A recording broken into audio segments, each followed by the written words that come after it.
Hello and welcome everyone. How is everyone doing? Let's see. Hi, Fossen. Hi, Mr. Dennis. Hi, John. How is everyone today? Hopefully everyone is doing good. Hi, Steph, Lucuella as well. Yeah. How are you? Yeah, so we're going to be watching some events, some announcements for CES, and just like we have the previous days. So it's not exactly live, but then yeah. Uh, Yeah, you can see. Hopefully not AI again. Yeah. Let's see. So I did read a report saying that everyone seems to be AI focused, uh, except very small and minorities. Let's see. Hi, Mr. Palentium. Hi, Daedalus. Hi, Salt Miner. Oh, Forsen, you say you're terrible. You had a long shift. Oh, okay. Yeah. Hopefully you get some time to rest a bit. And Mr. Dennis, you say, hope you have seen what you sent. Yeah, I quickly saw it as well. Looks pretty good. Yeah, thank you very much. But I haven't had time to take action. Forsen, also it's the whole week, I think, CES, the Computer Electronics show. So you have a whole bunch of different, announcements and events. So I tried to do some of them live, but then I missed a few. So some of them are not exactly live. So this one actually took place, and it just ended actually not long ago. I wanted to do it live, but then yeah, I had some other meetings I needed to attend to, so I cannot do it live. But then yeah, I figured let's still watch it because I'm curious to see what they actually do. As you know, Corsair, they do memories, but then they also do streaming stuff, with the Elgato brand.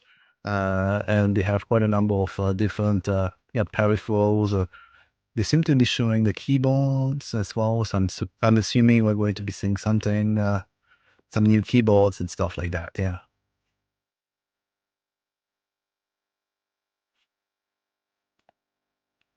Yeah, so at this point, CES is an AI showcase for companies. Yeah. Yeah, yesterday's the Lenovo Tech World mixed feelings. Well, first of all, there were tons of technical issues as well, so that was a bit annoying. But then, yeah, I mean, on the one hand, they did put on a nice show, and they rented out the Sphere as well, so they must have been pretty expensive for them. So they did put on a good show, but then yeah, it was just AI focus, and I'm not sure to what extent it was really tech world or it should have been more AI world, I guess. So you had, so you have that, yeah, and AI focus, and they did get some interesting folks on stage as well. Yeah. Uh, like the president of FIFA, the head of NVIDIA, and so forth. So they did, they did try to put on a show, I guess, but then yeah, it was the content itself was a little bit disappointing.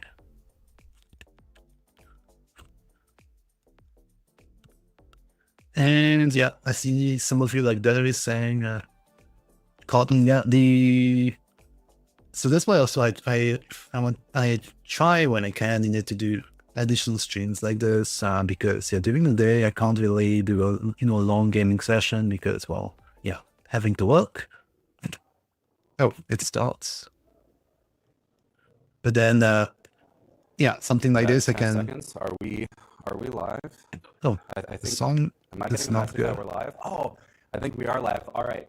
Hey everyone, how's it going? I'm Phil from the Elgato team, and welcome to our Why is there CES some weird 2026 live stream. I'm super excited to take you through the Corsair suite here at CES, give you guys a tour of everything we have going on, as well as, of course, we're going to chat about Gallium 100 SD, which, I mean, that it's super exciting.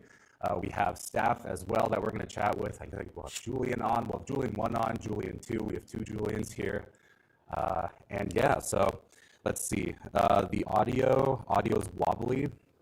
Audio is a little bit weird. Okay, audio is giving fried chicken. All right, well, let's see if we can Okay, so it's get on that this. audio fixed. All That was right, worried. Yeah. the audio. Let's see if we can get that taken care of.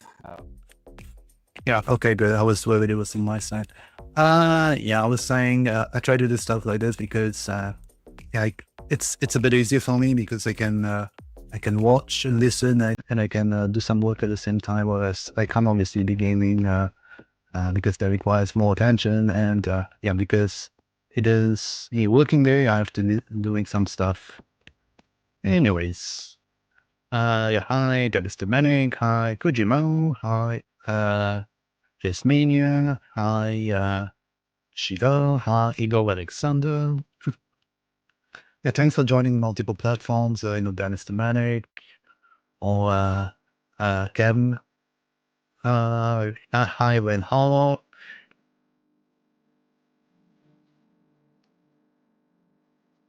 And yeah.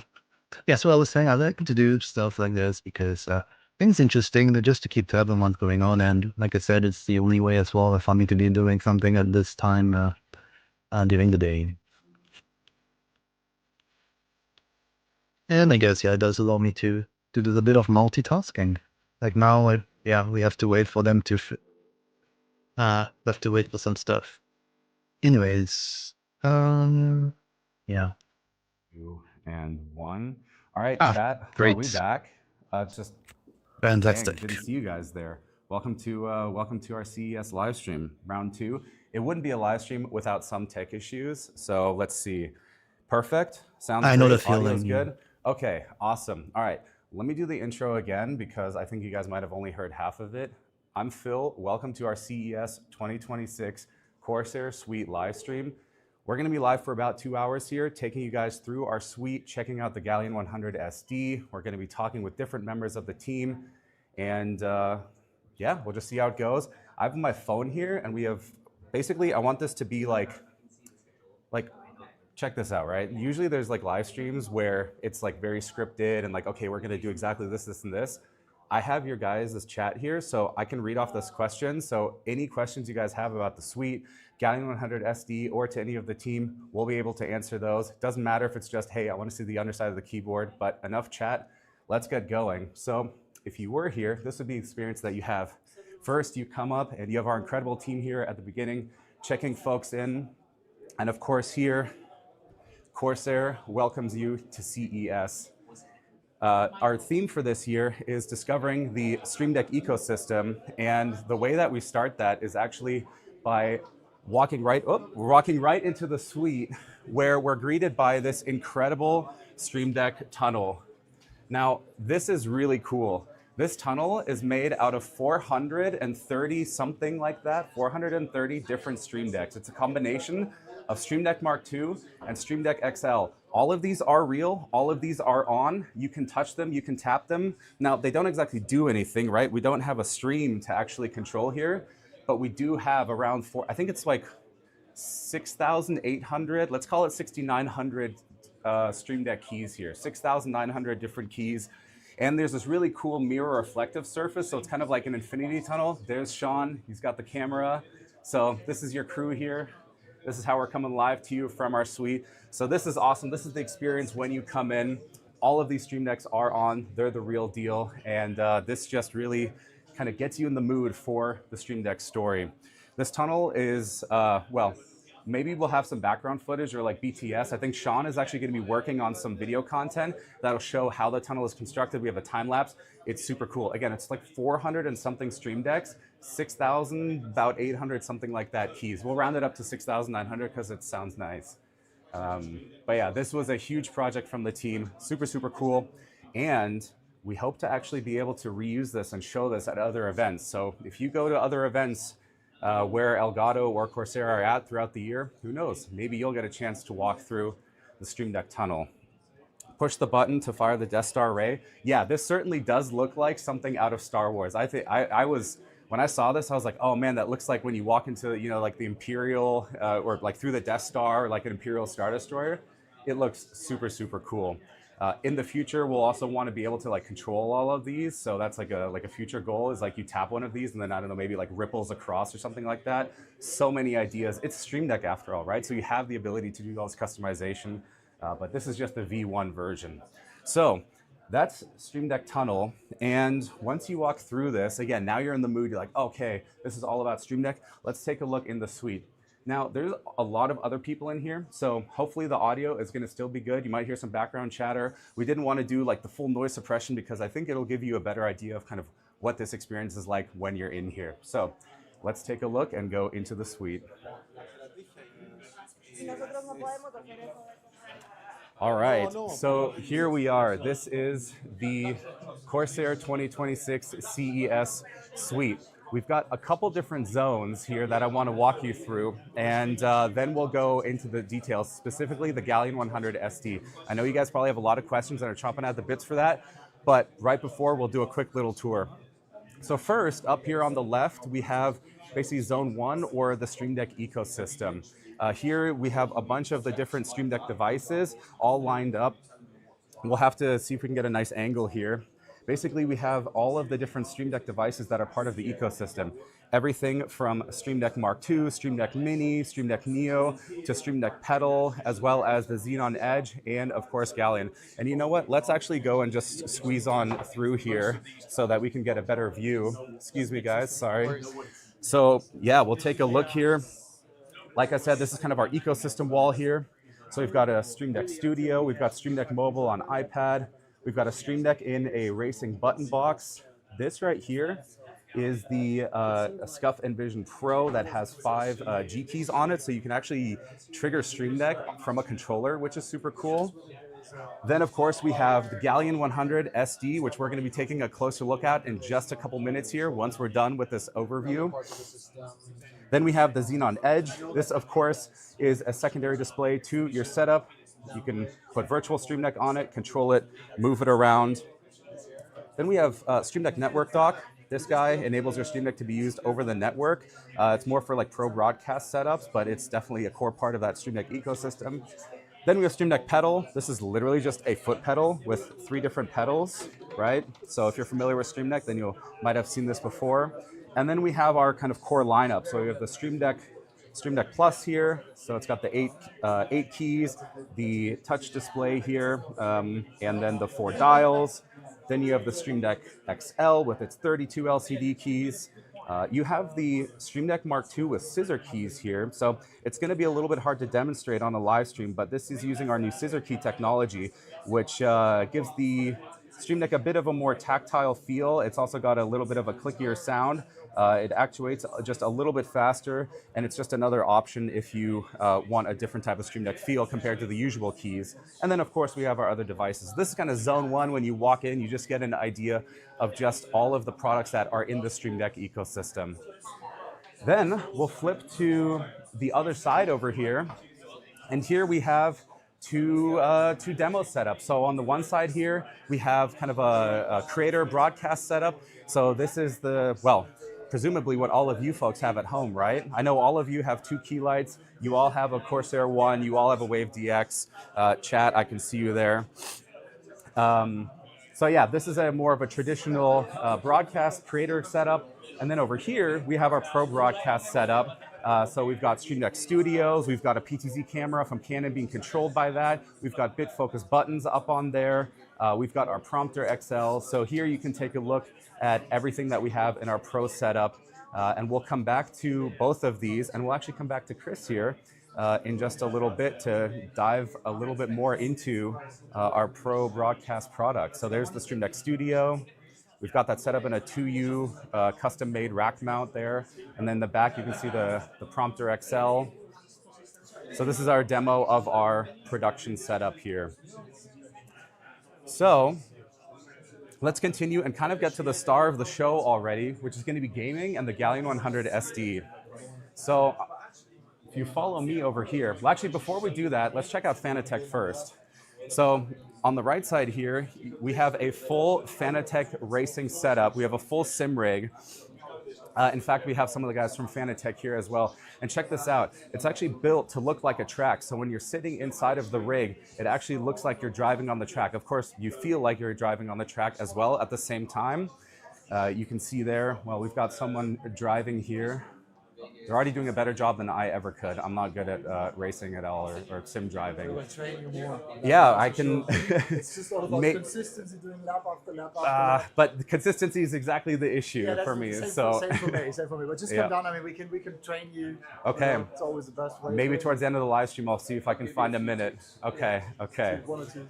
So we have on the setup here, you can see we've got the 3 triple surround monitors. We've got a Xeon Edge in the middle there displaying stats. We've got a Stream Deck on the bottom right there, which actually we're about to launch a Fanatec plugin. Or did we already launch it? Oh, it's already live actually. So if you want to take control of your sim rig using Stream Deck, you now have a plugin for Stream Deck. And we'll also come back to the section to dive a little bit deeper with Mark and Andreas here from the team. All right. Maybe you can add in like add the stream deck and make it your race. Oh. Well, we'll have to come back here after we check out Galleon, which is where we're going to next. Actually, before we even do that, sorry, I know I keep giving you guys like, I'm just chatting here and stuff like that. Excuse me, guys, sorry. First, we have sort of like the I would say the earlier cousins of the Galleon 100 SD. We've got the Vanguard 96 and the Vanguard 96 Pro set up. So these are mechanical keyboards. Of course, I don't know all the specs off the top of my head here, but on the side you do have 5 G keys that can, of course, trigger Stream Deck, engage virtual Stream Deck. You can set these up. And actually, Julian, we have Julian here. Julian, quick question for you.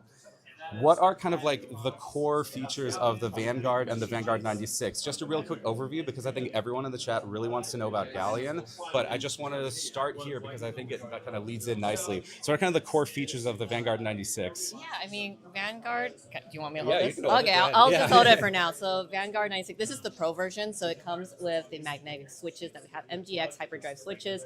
It features rapid trigger. We also have flash tab SOCD. So this is a high performance gaming keyboard. It's a 96% profile as well. So for everyone who wants slightly smaller than the full size, but still have your also numbered keys, it has that as well. What's really cool is we do also have Stream Deck integration now with the G keys. So if you do open up the Stream Deck app, you can have the G keys, mapped to any of the Elgato features as well. So I have here demoing Final Fantasy. So for all of my Final Fantasy friends out there, the cool thing about this, I have a profile here with someone that's is a ninja right now. I have the G keys profile attached to changing different I'm not class? a Final Fantasy Yeah. player, so I actually have no idea. This just looks really cool. Yeah, but- I mean, for anyone who has a lot of different classes, it's nice because I can just play my games. I can also just click on and change all my different classes. I also have the Scimitar here where I have mapped to VSD, the virtual Stream Deck, and I can pull up all my abilities to different classes. I can go to a Dragoon, all the different combos here. I can go back, I can go to Ninja, and all my different combos here. So if I'm just clicking around, so instead of like reaching out, pressing this, I can just move my mouse around, click a target, do this. It's a really easy way to do that. And I also have different menus. There's so many different menus here, and I'm not going to try to click around for that. So Yeah. it's nice and easy to do it. Awesome. Well, I'm going to take the mic back here. Thank you for that little overview. So we have both the Vanguard 96 and the Vanguard 96 Pro set up here, as Julian just demonstrated. So those do work with virtual Stream Deck and have G keys. But let's get to the star of the show, folks. We just announced Galleon 100 SD. The Galleon 100 SD is a culmination of years of experience of Corsair and Elgato working together. Of course, Elgato joined Corsair back in 2018, and ever since we've gotten kind of the pretty obvious question of, so when are you going to put a Stream Deck into a keyboard? And here we are. So this is Galleon 100 SD here. This is a high-performance gaming mechanical keyboard with an integrated Stream Deck on the right-hand side. Let's see if I can actually hold my phone and the mic in such a way that I can also demonstrate. So this is the full Stream Deck experience right on your keyboard. So you don't need a separate device anymore. And this adds a ton of immersion for gameplay. So for example here, we have Star Citizen, and again, this is the full Stream Deck experience. So you have the LCD keys, you have the two dials, and actually let me take a step back even. Let's do an overview of the keyboard and of the Stream Deck features and, well, the actual specs. So the Stream Deck itself here, you have, what is this, three, four, you have 12 Stream Deck LCD keys. You have a display here, and then you have two Stream Deck dials. Now these dials control the display, and what's really cool about this is the display actually has enough space for essentially 4 different actions. So maybe we can get a little bit of a close-up of this, and I can show you kind of what this looks like, right? So what I can do here is I've got the display here, and there's only 2 dials. So how would you control the top and the bottom? Well, I simply press and hold on the dial and then release, and now I'm controlling the bottom actions. So if I want to basically accept or decline here, we have a Star Citizen profile, and then I can press and hold again, and I'm now controlling the top, and I can switch between, it looks like here we've got the, like just different higher level commands.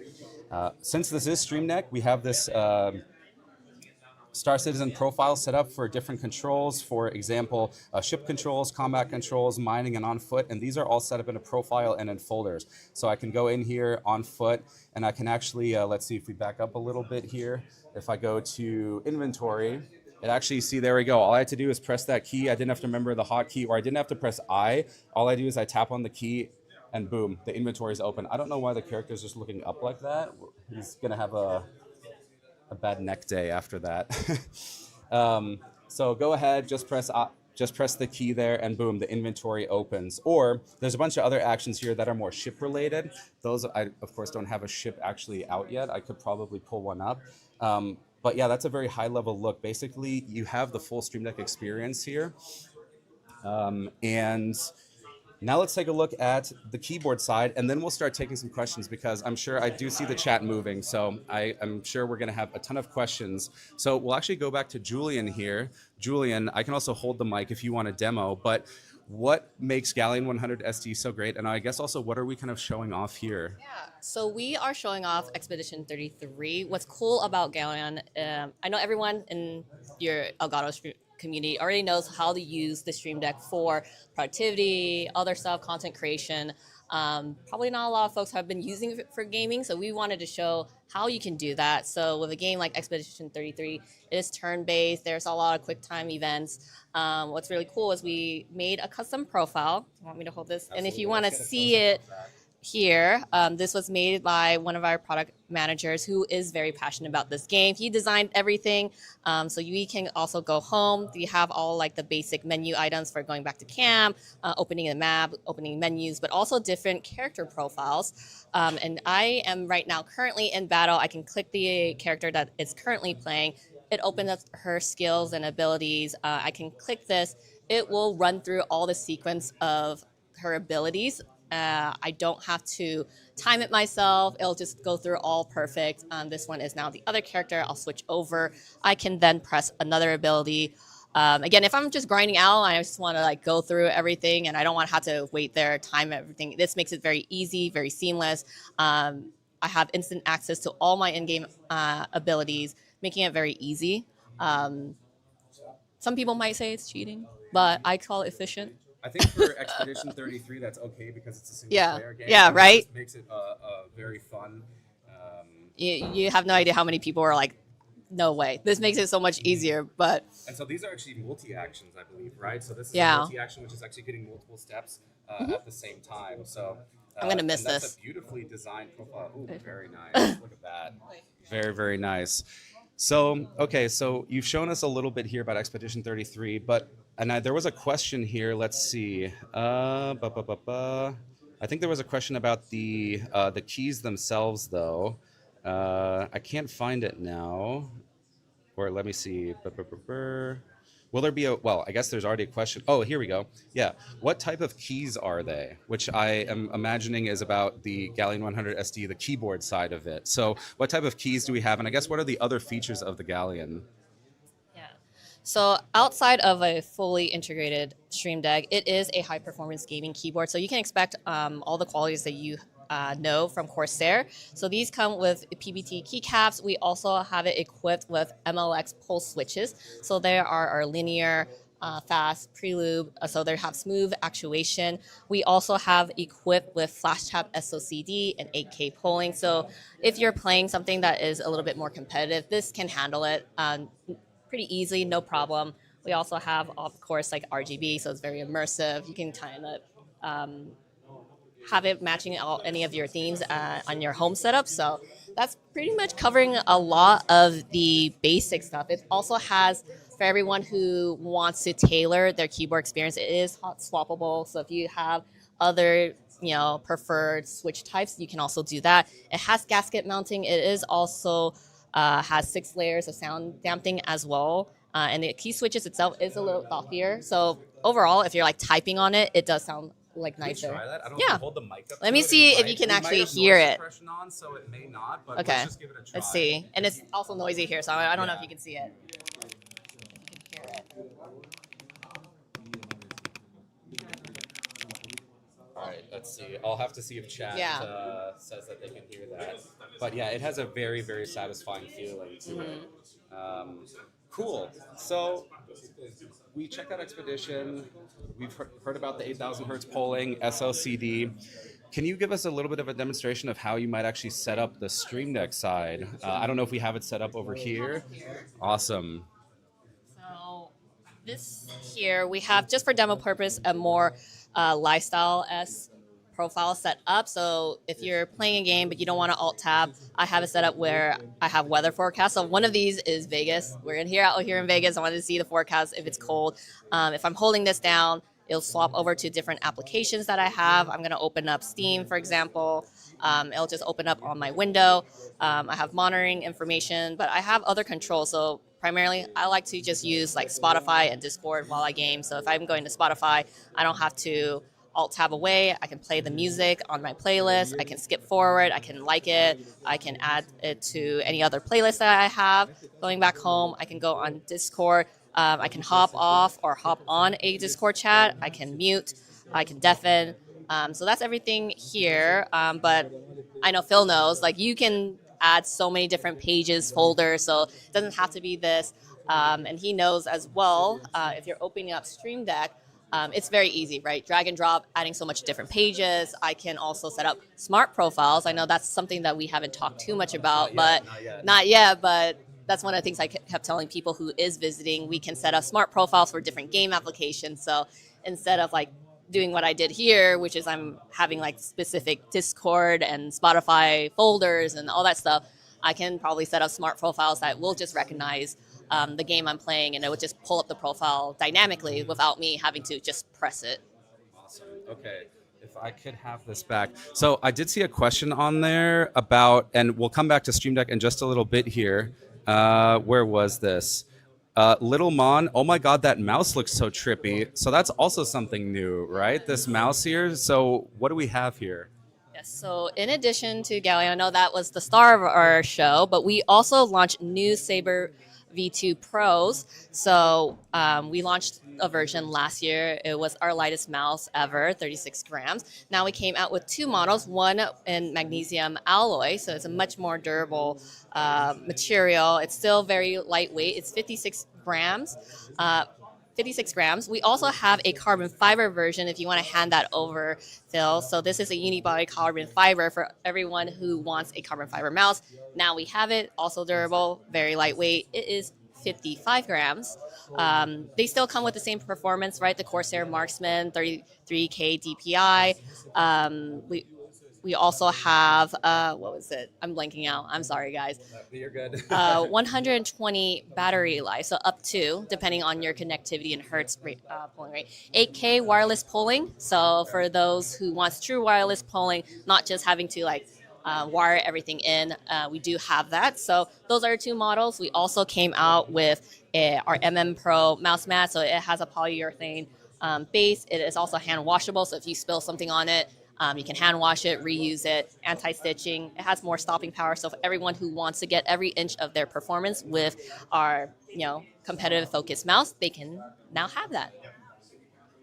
Awesome. All right. So now let's go back to Galleon, and there's been a couple questions here from chat. Do you have a couple minutes to go over these? Awesome. Okay, so let's see. Corky02 asks, "Wait, is it not the same width as the edge?" I'm trying to think. Do they mean this? The Xenon Edge? I'm not. I guess I'm not exactly sure, Corky, what the question is there. So you may want to add some more details in the chat there. What are you asking about in terms of the width? Let's see here. We have another one. Sir JD, are the keys clicky or silent? They are linear, and I would say more tactile. So, I mean, take it from someone who's Yeah. not exactly a mechanical keyboard expert. These are clicky. These are like they're Okay. clicky. They're thocky. I They're know they're like are very clicky like key switches, right? That is much more obnoxious. So I would say they're a little bit more like subdued Yeah. than a traditional clicky key switch. So That's on the Galleon. Now, of course, the Stream Deck keys, if the question was about that, which I have a feeling it may have also been, the Stream Deck keys are your general, like the original Stream Deck key feeling. So if you have a Stream Deck right now, it's that same key feeling. We're not using the scissor switch keys in the Galleon. So let's see. Do we have some other questions here? Doug takes, will the keyboard have a Mac version or keycaps to use it for Mac? And are you going to support any editing software? So I think maybe on the Mac version, it does just work with Mac, right? With Mac. Yeah, it works. It's compatible with Mac and just Windows as well. Okay. And then in terms of the editing software, it also just does work with editing software. Of course, you can use the keyboard side in your video editing software. And on the Stream Deck side, you can set up various different profiles. If you're using something like Photoshop, there's, of course, a plugin for it already. You can set up your own hotkeys. So it absolutely works with the software that you're going to be using, which may include a video editing software. Let's see. Little Mon asks, color options. So currently we only offer it in black, but in the future we will be looking at other colors for people to buy. Okay. All right. Okay, so Quarky has a clarification. Is the keyboard and the edge screen the same width so they fit perfectly one in front of the other on the desk? Not exactly. The keyboard is just a little bit wider than the edge, maybe by like an inch or two if you're in the US. Yeah, so you can kind of get an idea there with Julian holding it up. So yeah, it's just a little bit wider. It still looks really, really good. It is a full size keyboard, so quite a little bit bigger, but this one I think the edge is probably equivalent of a I'm currently live TKL. streaming, yeah, so I can't. I'm being asked to give a demo, but I'm here for you, chat. We're doing the live stream. No demos right now, only for you, of course. Okay, let's see. Pixel Chaos tactiles then, so like browns. Oh man, I am probably the worst person to ask this. There's Alex if we want to pull Alex. I don't know, Alex. Do you want to answer a question? The key switch feel for the Galleon. How would you describe pulse switches? The feel? Linear. It's thuggier because it has a longer pole, so you will just jam in the bottom of the housing, so it creates louder sound for those that like a more responsive sounding. Okay. Okay. Yeah. All right. And they're pre-lubed, right? For sure. Okay. Yes, it is. Okay. Awesome. All right. Well, thank you, Alex, for that. Let's see. Sorry, guys, my knowledge of key switches are very poor, I guess. Okay. Oh, here's a question. Actually, this is a good one from Mondo Blasto. Did marketing inform how they chose Galleon as the product name? I guess that's kind of cool. I'm actually interested as well. Yeah. I think the 100 SD makes sense because it's a 100% and it has Stream Deck in it. So where's Galleon come from? A ship. Galleon is a type of ship. So Corsair, we are, we have a ship theme. So Vanguard is also a ship. Galleon is a ship. You will see where we're heading with this. Okay. Okay. I mean, so pretty simple. Galleon is a ship. 100 it's a full size keyboard, and then SD means it has Stream Deck integrated. So there you go. It's actually not that crazy of a marketing term. I know sometimes like monitors and stuff like that will go crazy on their like model numbers and you can't decipher it. Here it's pretty easy. I think we did the same with Vanguard, right? It's like Vanguard 96, 96 Pro. It's all very similar. we were definitely addressing the confusion that people had with our number naming conventions when when people see the number, they think of form factor. So you see that we're shifting a lot of our keyboard naming to fit that. So it's much more intuitive for people to see, okay, 75 does actually mean a 75% keyboard. 96 does mean a 96% keyboard, 100. So yeah, make it less confusing for all of us. Okay. And then, okay, here's a pretty good question that we definitely haven't answered yet. SF Safe Strike asks, or SF Strikes again, just hopping into the stream, what's the cost and the release date? Okay, so the cost at least in USD it is $349.99. So for people that might be like, but if you are buying a keyboard like a Vanguard and a Stream Deck Plus, it is quite more of a hefty price point. I think it's closer to 400 at that point. We did launch it during CES, so it is available to pre-order, and availability of ship out will be towards the end of the month, like 129. But I think there might be earlier availability in certain regions, so it'll just vary. Just not by the end of the month. So it depends a little bit on your region, but if you're in the, I guess, North America or in the US, then you can pre-order it now, and then you'll get it shipped later this month. So that's really exciting. Let's see. We have so many questions here. K Solus 91. Will there be a keyboard with number keys and Stream Deck buttons in the future? With number keys, maybe numpad. We do. Yeah. Yeah. Let's take a look. We can show it off. So I think, Phil, this is where we need to talk to our team, is have a Stream Deck numpad plugin or something in here, because I had to manually do this. So you can manually have a numpad. So I configured this just for CES. I can go through, add it. I can go through all like my other actions here, go back home. So that's one way to do it. The other way to do it is, like, for most people, they will probably, when you buy this, you want to run Stream Deck. But if you're not running Stream Deck at all, that's a good thing to show. We haven't talked yet about yeah, we have not talked about it. So if you don't have Stream Deck app running, we do have a hardware mode. So they will have the default like media controls. We have like game mode here. So if you want to have like put it in a specific mode for your gaming performance and optimize your settings, we have that. We have different polling rates.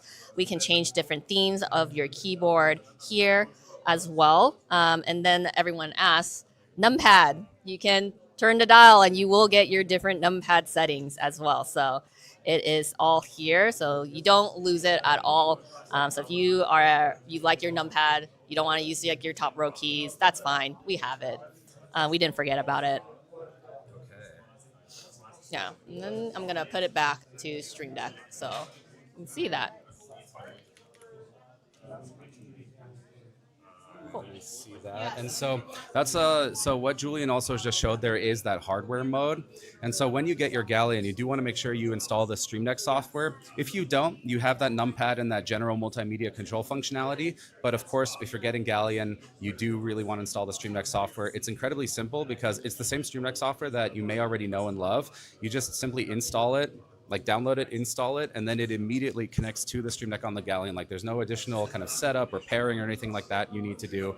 It just immediately sees the Galleon, and then you can configure it all in the Stream Deck app. Now, I also want to take a look. I mean, there's a little bit more to this keyboard as well.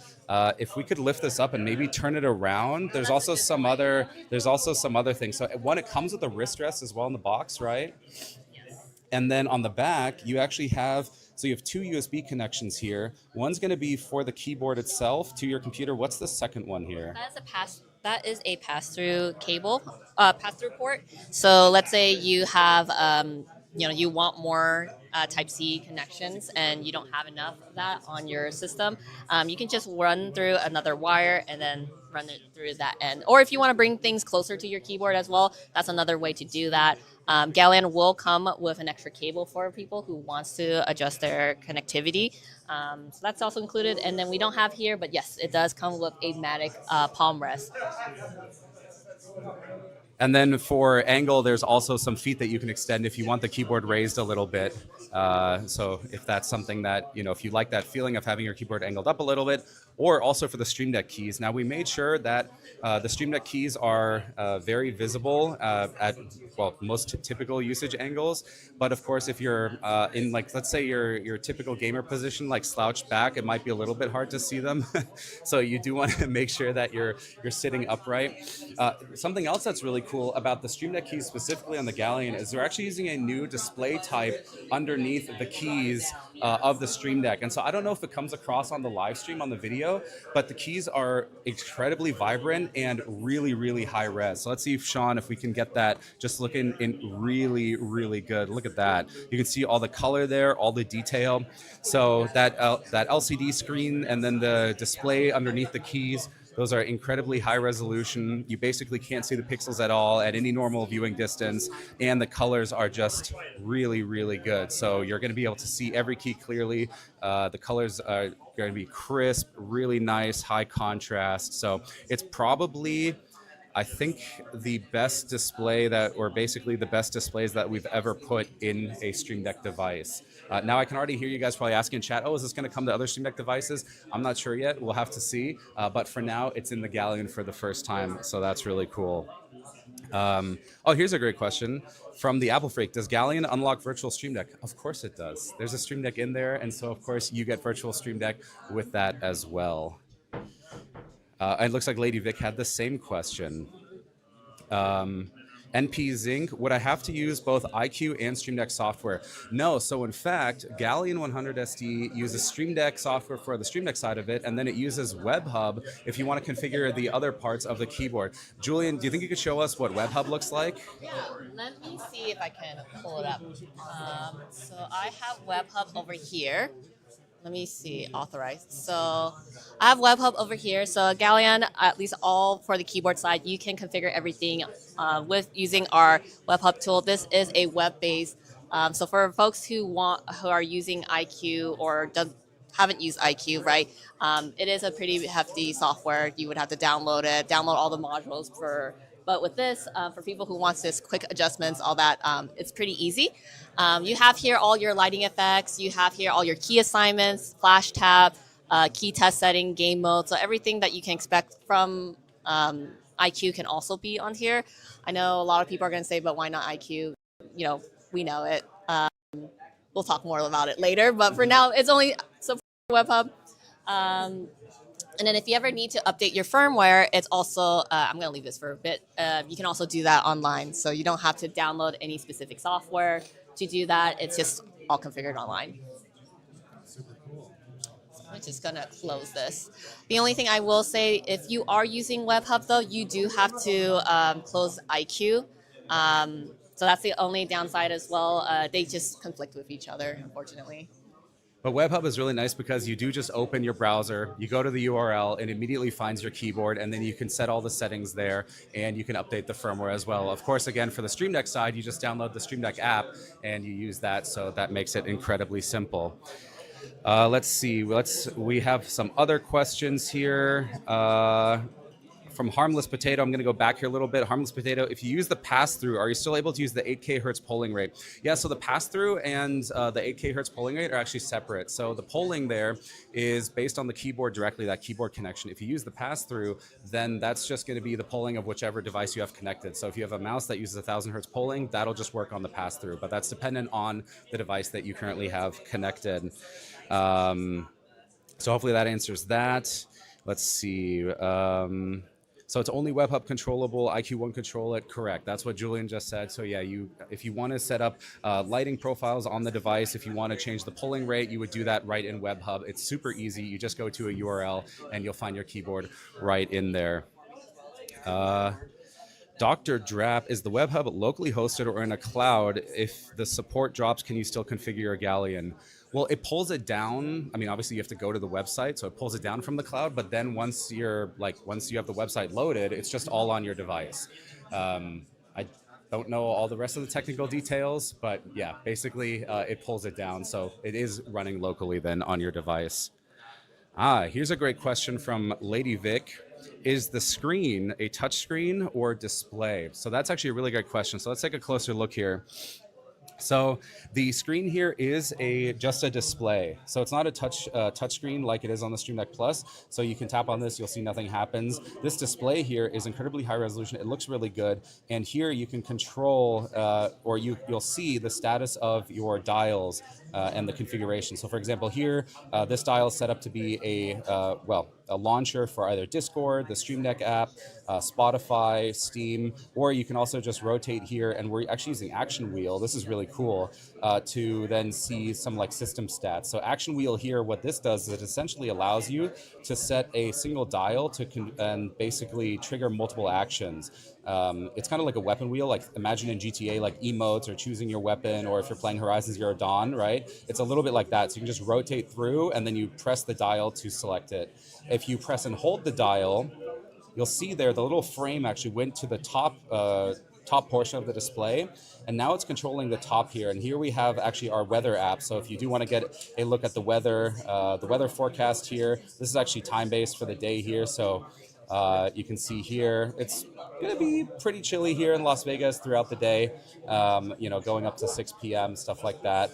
And then again, if I want to control the bottom, I can simply press and hold the dial, and now I'm controlling the bottom. This works for the other dial as well. So for example, if I want to go here, control system volume, I can do that, and then I can go to the top. So that's how the display works. It shows you what's on the dial, and you can, of course, configure that to have whatever you want on it. All right. Let's see here. We have another question from Manaboshi. Was it answered if the key switches are hot swappable? I'll go back to Julian for this one. Julian, are the key switches hot swappable? Yes, they are hot swappable. So if you have preference for other key switch types, you can definitely do that. 3 and 5 pin compatible switches. Awesome. Okay, so that answers that. Thank you for the question, Manaboshi. Let's see. Hi, Lady Vic. So you have to hold a bit to toggle the display screen function. Basically, yes. Just to swap between basically the top portion, the bottom portion, if you just press it quickly, then it actually executes the action that you have set up on that dial. Quarky02, thank you for calling them dials, not the other option. What, rotary encoders? I think rotary encoders is actually the technical term for them. We don't need to go into all the details, but yeah, those are dials. Those are definitely just dials. Why not touchscreen, Bearded Dave? I don't really have a good answer for that. It's just, maybe we'll do that in a future iteration, a Galleon 100 SD V2 or something like that. But for now, you do have all of that functionality in the dial. So you wouldn't actually gain much from a touch display, maybe just the swipe functionality to switch between profiles. But again, with things like smart profiles or even just switching profiles using the dials, you can get basically all of the same functionality there. All right. Boy, that's a lot of questions, and we're almost at the hour here at 11. So I do want to walk around and show off a little bit of other stuff. Do you guys have any other questions about Galleon 100 SD that I can answer or that Julian can answer while we have her here? Get those in now. Otherwise, I'm going to start walking around and we'll take a look at the rest of the suite because there is still more stuff to check out.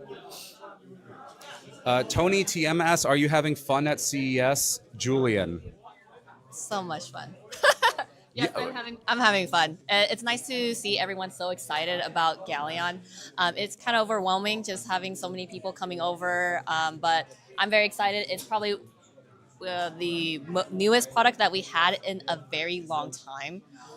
So I've been working on it for like over the last year, and I'm just really excited that now it's finally out and people can actually touch and play with it. So yeah, I hope you guys can check it out. I hope you guys let me know how we did, and hopefully that you can love it as much as I do. Awesome. And also the question was actually for me, but I changed the question. The question was, how are you having fun at CES, Phil?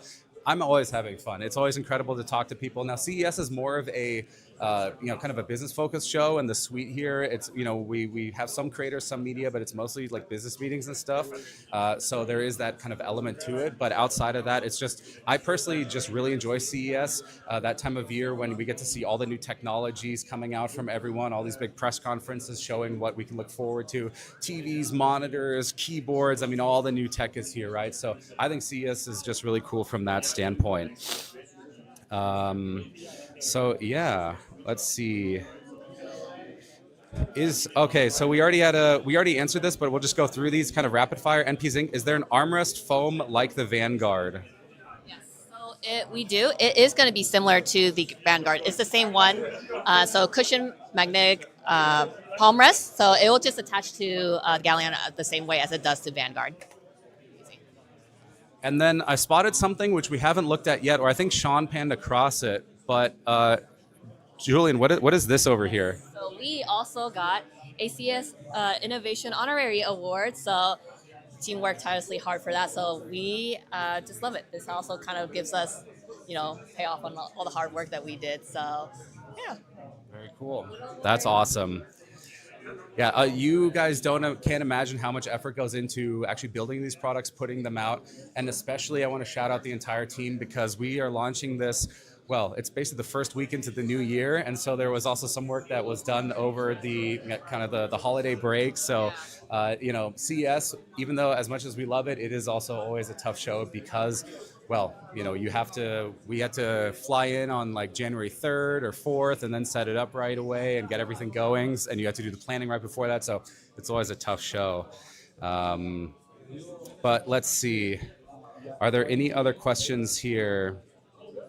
This one's an interesting one. Boba TV, is it easy to swap over keyboard connection to multiple PCs? If so, how many PCs can you connect it to? So you just connect it to a single computer by simply plugging in a USB cable. So if you want to connect to multiple computers, there's no like direct way of doing that. You simply take the USB cable and plug it into the PC that you're using. There's no like dual PC connection there. The Apple Freak, is the Galleon capable of filling the hole in my heart? Julian, what do you think? For Apple Freak, will it fill the hole in their heart, whatever they're missing? Yeah, absolutely. I mean, customization is endless with this thing. So whatever you have there, you can make it brighter. You can have different colors. You can set up the keys. I don't know what to tell you, but the answer is yes, totally unbiased there. Let's see. All right. What languages is the keyboard, I'm going to assume like localized in, or what keyboard localizations do we have? I mean, this keyboard is available worldwide, so it should have the majority of the languages. That's typical of how our standard keyboards when we launch. So European layouts, US layouts. I think it also in Asia as well, it's like Japan, Korea. So yeah, just a lot. I don't have it on top of my head, but it should cover the majority out there. Okay, awesome. All right, so I think with that being said, we're going to spend some time now going around and checking out the rest of the suite. Thank you so much, Julian, for spending time with us. And again, for everyone in chat, when is Galleon going to be available, where, and for how much? Yes, so quick reminder, it is available to pre-order now on the Corsair website. It will ship out by the end of the month, so 129. And it's available worldwide. So you can get it in the US, Europe, and also Asia. And I guess final thing, if there's any more information, like where can they find more info besides on this live stream right now? Yes, so you can go on our website, pretty easy, corsair.com/Galleon-100-SD. And I forgot to answer the price point. It's currently $349.99 if you're in the US. Awesome. Well, thank you so much. Hearts in chat for Julian here, everyone. She's put in a ton of work to get Galleon out the door, she and the team. So thank you so much, Julian. All right. Now, let's keep going here. And let's see. Oh, you know what we'll do? Let's head into our AI pavilion and check out some of the stuff that we're doing there. There's a really cool new Stream Deck tech that we're like showing as a prototype here that I think you guys are going to be interested in. So follow me through here. Oh, perfect. And we've also hit them at a time when there's not a lot going on here. So let's see. Actually, we have Andreas here. Surprise. Do you want to be in a live stream? Sure. You're totally ready, are you? No. No, never. Trust me, I'm also not ready, so it's okay. I can grab my colleagues if you want to go through each station. I think we could just keep it high level. Definitely going to spend a little bit of time on the Stream Deck MCP, but maybe if you want to just give us a quick overview of Sure. like what just in general do we have here in the AI pavilion? Sure. I'll do the quick version. So, Corsair's not an AI company, but we're building the tools, right? If you're wanting to get into AI or you're already using AI, we have the tools and the platforms for you to keep going, okay? So what we're showing is it's a progression from the PC you're using today, your gaming PC. This is a 40 series, and not even the best PC. You can do some really incredible stuff, local, secure, offline, and that's going to be the thread going through here. Then you walk up to NVIDIA G Assist, more stuff about gaming and AI, up to Elgato, content creators, esports, and sim racing. Then we get to IT, all the way up to enterprise. So that's the story of the room, and we can talk about where we're activating at each level. Okay. I do want to check out, I've seen, I've been in this room a couple times now, and I've seen this like fun looking demo here where I guess I can turn into almost like a Pixar character or something like that. So we're using all open source tools. This is Comfy UI. in my opinion, this is becoming like the new Photoshop. Photoshop's not going away, but if you're using AI to do creative or mood boarding or things like this, Comfy UI is a pretty powerful tool. It's node-based, so it's a little confusing for the old school guys, but the young guys are pretty good at it. So the demo we have, we're using 3 AIs in series. The first is just upscaling. The second is an image model. We're using Flux, which is my personal favorite. This is something that'll rival something like a Nano Banana, but now local. And the third is Allura. Allura is, think of it like a fine-tuned model to a sense, but they're working together to create almost like a cartoon. So, I mean, I'm happy to take your photo and do the demo for you, but we have some booth goers who just took their photo, and in about 30 seconds, again, on a 40 series card, you get some output. Actually, I don't want to take my picture. I don't think I'd look that cute. I'd probably look pretty ugly on there. So I don't want to do it. Or I guess I can ask chat. Chat, do you guys want me to do it? If you all say yes, then I still won't do it. If you all say no, then I still won't do it. Why don't we take a picture in case it's yeah, okay, let's do the picture. Let's get cameraman in the photo too. Okay, let's get Sean in there with the camera. Okay. And then Phil, why don't you step up nice and close? Okay, like this. I've got to get down. Big smile. 3, 2, 1, bang. So let me get it going. Stand by. And this does take a couple seconds, right? Yeah, on a 40 series, this can take a minute and a half. Okay. And so those are you can kind of see the node layout there of everything. And there's multiple models here working in conjunction. All this is being locally processed, which is really cool. Yep. And then eventually we'll get out this cool image here. So nothing is leaving the computer. It's all done here. Yeah, but the story is, right, this is the same PC I have in my bedroom to play Valorant, right? You don't need to buy a workstation if you don't want to get started in AI and do some cool stuff. This demo isn't representative of all of AI. It's just a fun little thing for booth goers to take a cool photo. But if you have any NVIDIA GPU, this runs on CUDA. There's an AMD version of of all these models too. You can get started now. So my little cousin has a TikTok channel where he's doing like little kid stories in AI. I know some people aren't into it, but these are the tools he's using, and I'm just really copying his workflow. It's a lot of fun. Yeah, that's awesome. Oh, wow. Okay. All right. Well, Sean, you can get up close there and you can show that off. That's honestly not, I'm actually pretty impressed. I thought it would look, look, it's even got like the camera and the tripod still in there, or the monopod in there. That's pretty cool. Very nice. Okay. Sean, would you put that as your profile picture? Yes? Okay, awesome. All right, so thank you for that demo. I'm gonna now move over to Stream Deck MCP. Now this is something really cool. Okay, so here's the pitch, right? Chat, listen to this. You've got a Stream Deck in front of you. You can tap a key. Or let's say you don't even have a Stream Deck. Well, you can configure it in the software and it does stuff on your computer. Now, I'm sure most of you have also already used a, basically talk with a chatbot, right? ChatGPT, Gemini, Claude, whatever it might be, something local that you're running either in Olama or whatever. And you can type to it and it'll type back to you. It'll maybe generate an image or something like that. But if you tell it, hey, mute my microphone, it's not actually going to do anything. It'll tell you, oh, I'm sorry, I can't do that. Or if you tell it, scroll my teleprompter, it'll say, I'm sorry, I can't do that. However, with Stream Deck, you can. And so what we've done is we've taken this really cool technology called MCP, or Model Context Protocol. The way to think about this technology is it's a little bit like USB, but for AI models. So with USB, you plug in a cable and the thing just works, right? It could be a hard drive, it could be a microphone or something like that, and it just works. MCP does that same thing, but for tools and integrations for AI models. So now ChatGPT using MCP can actually call, that's what they call it, can actually use tools or call tools or basically access tools that are on the system. So what this means is suddenly AI tool or AI chats have access to all of the features and functionality of a Stream Deck just by typing or talking to it. And let me give you a little demo of kind of what that looks like. So check this out. We've got a system set up here, and I'm just going to talk into this, and let's see. Show me Star Citizen and then bring up the map.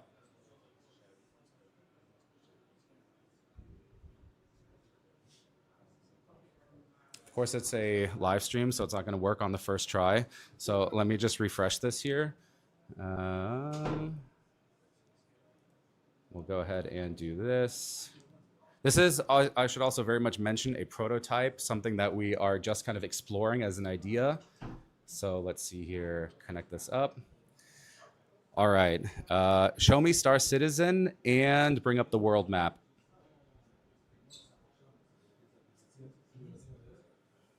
Interesting. For some reason, it doesn't want to do that in Star Citizen. So let me try it then with, okay, bring up Camera Hub to the front and start the script from the beginning.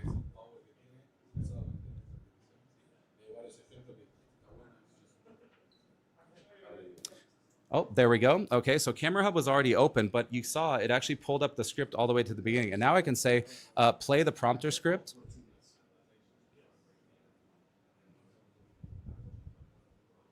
So it plays the script, and let's say I mess up. Pause the script and go up 5 lines. And Sean, maybe we can get a little closer to really get a nice look at the prompter here. So, okay, it just went up 1 line because I actually interrupted it when it was executing the action. So let me just try that again. So let's say restart the script, then play it.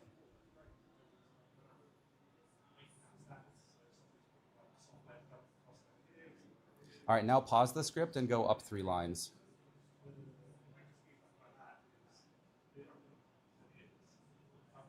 And so you can see this model, I'm just kind of like telling it what to do, but not even that directly. And it's doing that. I could even say something like, show me Wavelink and unmute my music. So you saw there, it pulled up Wavelink and it unmuted Spotify. Now I didn't tell it unmute Spotify, I told it unmute my music, right? But because it's AI, it knows that, okay, I have Spotify in there in Wavelink and I can unmute it. And so this is really cool. And basically the way this works, the actual functionality here is again through MCP. So MCP is this, again, like this technology that enables multiple, okay, thank you. I'm getting some producer's notes here. I can set up, where was I? With MCP, right. So with it acting kind of like USB, basically what we're doing is we're telling the AI model, hey, this Stream Deck here has all of these different tools. It has show Spotify, it has show the game, it has pull up Wavelink, it has restart the script, and we're just telling it this is available. Then you, as the end user, you can talk with the model and basically ask it to do this, and it'll figure out which tools or which functions it needs to call or basically process for it to then execute those actions. And now there's 2 reasons why we're kind of doing it in this way, where it's actually just on a Stream Deck canvas. If you're familiar with Stream Deck, or you just show us demoing it earlier with Julian, right, you still drag actions onto a Stream Deck canvas. And the reason for this is twofold. First, it's kind of like guardrails. You're kind of giving the AI a sandbox to play in. So the way to think about this is that there are tools out there that can access your entire system, and that can basically, well, I mean, in the worst case, even delete files or alter files that you didn't want to, or basically do stuff you didn't ask it to, because we all know that AI isn't exactly perfect yet. And in this case here, what you're doing is you're saying, okay, you don't have access to everything. All you can do are the actions that are set up right here on the Stream Deck itself. So these, what is this, like these 20 actions right here, these 32 actions, I think is what this is. Now, right now I'm limited to these 32. In the future, we'll be able to expand this, but you're kind of giving it like a sandbox or a playground that it can use all of these actions, and it can decide how to use them, right? So I've got the F keys set up here for Star Citizen. I've got, next chapter, previous chapter. So all of these stuff are little mini tools or like micro tools that I'm giving the AI access to for it to perform on the stream, on Stream Deck and on the system. The second part of this is, of course, also privacy related, because the AI can't, well, it doesn't have access to like your entire system, right? It can't just go through, look at all your files, perform training on it, all of that. So those are kind of the 2 main reasons. What you'll also have noticed is that there's a little bit of a delay on the processing, right? I say a command like, oh, I don't know, show me Wavelink. And it'll take a little bit. It's going to go ahead and process it. And then eventually it'll come back when it decides to. It's been a little bit moody today. Now, the reason for that processing delay is because this is actually going out to the cloud. So my voice data is going out to the cloud. It's analyzing it, right? And then it's coming back down and choosing what tools to use here that are on the Stream Deck. That's just for this proof of concept here for this demo. In the future, though, what we're hoping to enable, if and when we release this, is that the model will run right on your device, right locally on your PC. So this would mean it works much, much faster. And so you don't have that latency. And of course, again, for privacy reasons, none of your information leaves your computer. The Stream Deck actions are on your system. The model is on your system. Everything is running locally on your system. There's a kind of a second benefit of this, which is you don't need any sort of like AI subscriptions. You don't have to pay for tokens or anything like that, which is nice. So I think this is super cool because it adds another aspect to using Stream Deck. It gives AI the ability to actually perform actions on your computer, kind of in real life, which they primarily can't these days.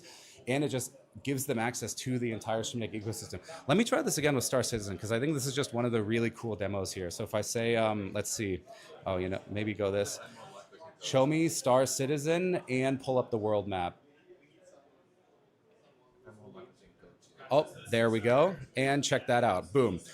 That is almost like Jarvis right there. Like, when if you watch Iron Man and you're like, Jarvis deploy flares or whatever, you can now basically do the same thing while playing games. So you can still have a Stream Deck on your desk. You can still trigger stuff with hotkeys, but you now have that other element where you could or you could just tell it like, hey, I'm not sure where to go. And it might decide, oh, well, I'll just pull up the world map for you and show you. So there's some really cool features you can do here. And so I want to take some questions then. Let's see. Can't wait to stream reloading VR with this. Oh, that was a different question there. Apple Intelligence with this would be sick on M series chips. Oh, absolutely, yeah. Let's see. Nightbot, Elgatosoft cannot comment on potential future product questions. That is indeed true. We can't. You are getting a sneak peek, though, here at some of the stuff that we're working on and thinking about doing. Let's see. Reminds me of Voice Attack. Yeah, it's a little bit like that. There's a little bit of that inspiration there, and we're not exactly sure how you guys are going to use this, right? This is kind of the first time we're demonstrating this. It's kind of it literally is a prototype. We put this together in a couple of weeks, and we're like, this is pretty cool. Let's just try it out. Let's show it here in the suite, and let's demo it on the live stream. And so, you guys let us know what you think, and then we'll take it from there. Why is James better than... Okay, Merck has a question. Why is James better than not James? Because he's not James. Riveting interview. Thank you for that, James. Thank you for that contribution. Anytime. Very cool. So James has been here. He's been demoing the station here as well as over on the other side ecosystem. So yeah, this is kind of the main demo that I want to show you guys here. There are a couple other really cool things. There's Trophy AI here, which is coaching for racing sims. So if you're like me, you're not good at driving, then you can get Trophy AI, which coaches you to be a better racing driver using all the telemetry and all the data that comes out of a racing sim. Over here we have... speaking of kind of local processing, over here we have Cruddle. So Cruddle here will basically be able to access documents that are on your system. So all of this stuff stays private. And basically what you can do then is ask it like, hey, what was in that PDF or what was in that legal doc or what was in that email that I had? And all this processing is done just right on your device. In fact, right here we have a Corsair AI 300 personal workstation. And so these will process all of that on your device. No subscription needed, no internet needed. It's all just right there, secure and private. And then let's see, what else do we have here? Oh, this one's kind of cool. We have a NVIDIA, what is this, Jetson Orin dev kit here. Do you want to be on a live stream? Do you want to? No, I'm getting the answer, but no. Basically, what we have here is this dev kit from NVIDIA, and what we can do here, it's running an AI vision model, and we've got a little dog here, and this dog can respond. So maybe, Albert, can you show us, like, how would this work? Yeah. So this is an example of what we've done with the NVIDIA Jetson using our S-Class Edge AI dev kit here. So we basically developed everything for the robot on this dev kit here, and then we upload it to this robotic dog. But obviously you can work into like any cameras, robots, drones, whatever. It's just our example here. So we taught this one to sit, do push-ups, and also walk side to side based on the gestures. So you see he's walking side to side based on the peace sign. You also see in real time like how the robot dog is like perceiving its commands or whatever it's seeing on camera right now. If we do the OK sign, that'll make it do push-ups. Let's see. There you go. Dang, that's more push-ups than I can do. Hey, same man. So that's just how we program this dog to behave or how to operate on gesture commands. Plenty of other opportunities, like you do actual robots like in manufacturing or something, train the camera to like, inspect a piece of, I don't know, sheet metal, make sure it's up to standard or something. But just an example that we have here.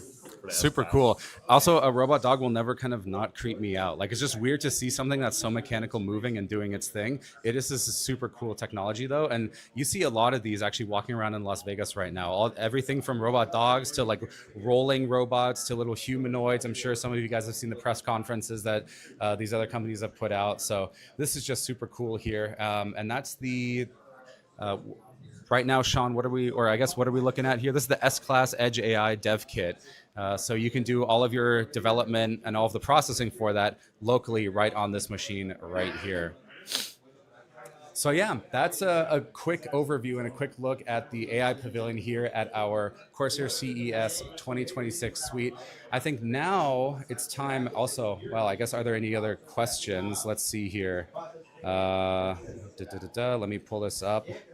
I don't think I have any questions. My chat did reload, but let's head over to Fanatec and see if we can get a demo of the Fanatec rig as well as the new Fanatec app that just came out for Stream Deck. So let's take a look. Pet the dog. Oh my gosh. Okay, that's the first chat message that I just saw. So okay, is that I don't know how you like pet a robotic dog. Do you like poke it? What do you do with it? I think there we go. Okay, enough of that. All right, let's go take a look at Fanatec. I also need to like blow my nose if I find like a tissue somewhere. Excuse me, guys. Sorry. Excuse me. Sorry. Excuse me. All right, it looks like these guys are actually. Let's see if they have time. I'll come down with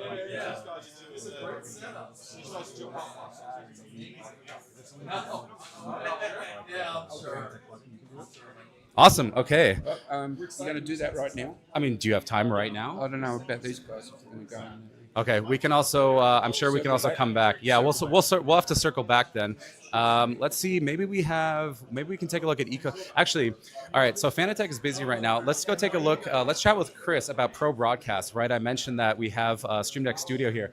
Oh, thank you so much. Look away for a second, chat. This is gonna get ugly.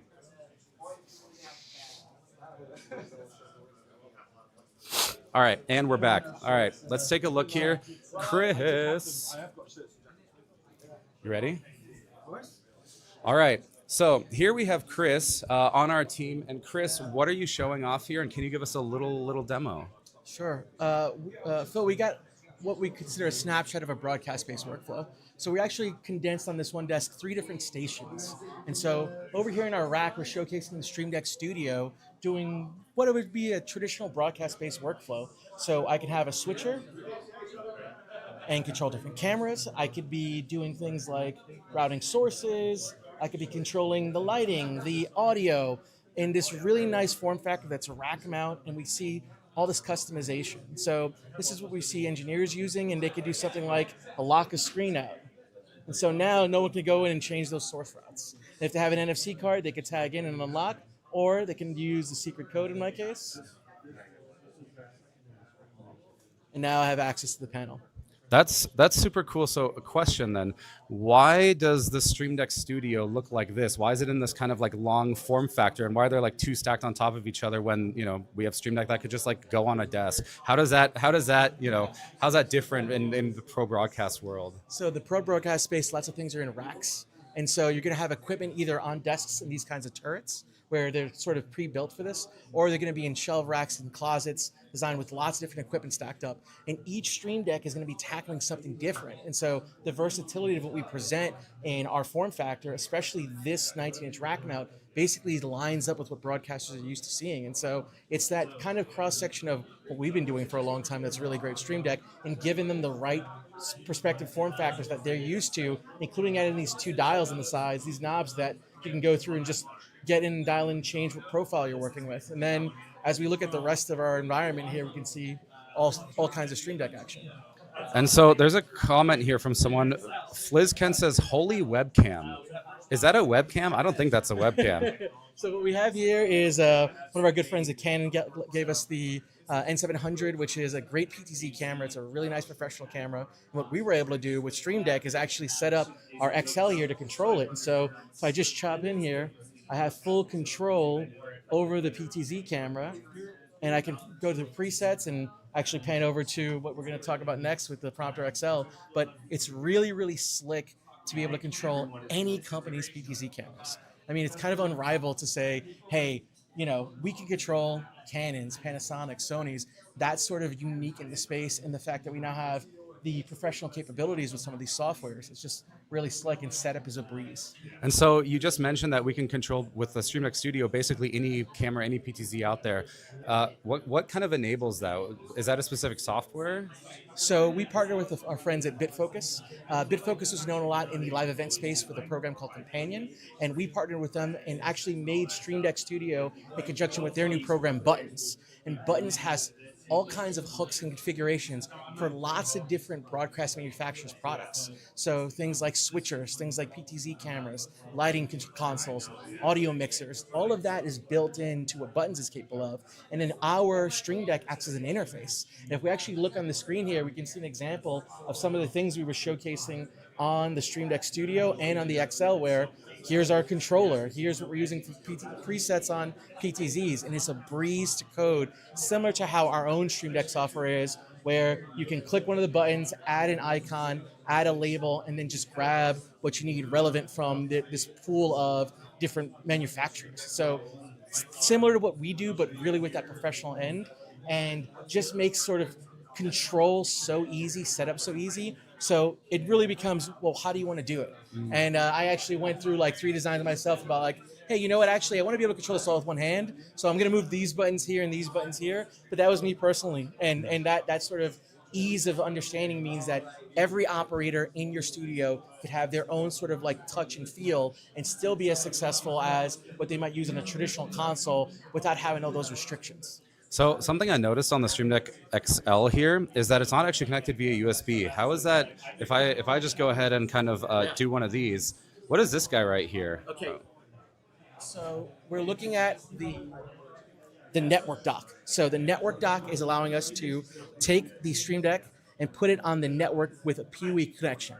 So we're getting power, control, and the capability to then actually program it on the application buttons that we were talking about earlier. So this is really useful in broadcast where I want to deploy a lot of different stations really quickly and with one cable, and I don't have to be tied right next to my computer, my laptop. I can distribute these all throughout my facility using network cables. So the network dock allows you to turn any traditional Stream Deck into an IP-enabled device, and the Stream Deck Studio actually comes with that network connectivity built into it. So we're really looking at what the professional space needs for distribution of these products and making sure that Stream Deck aligns with that. And that's where the network dock really becomes really useful.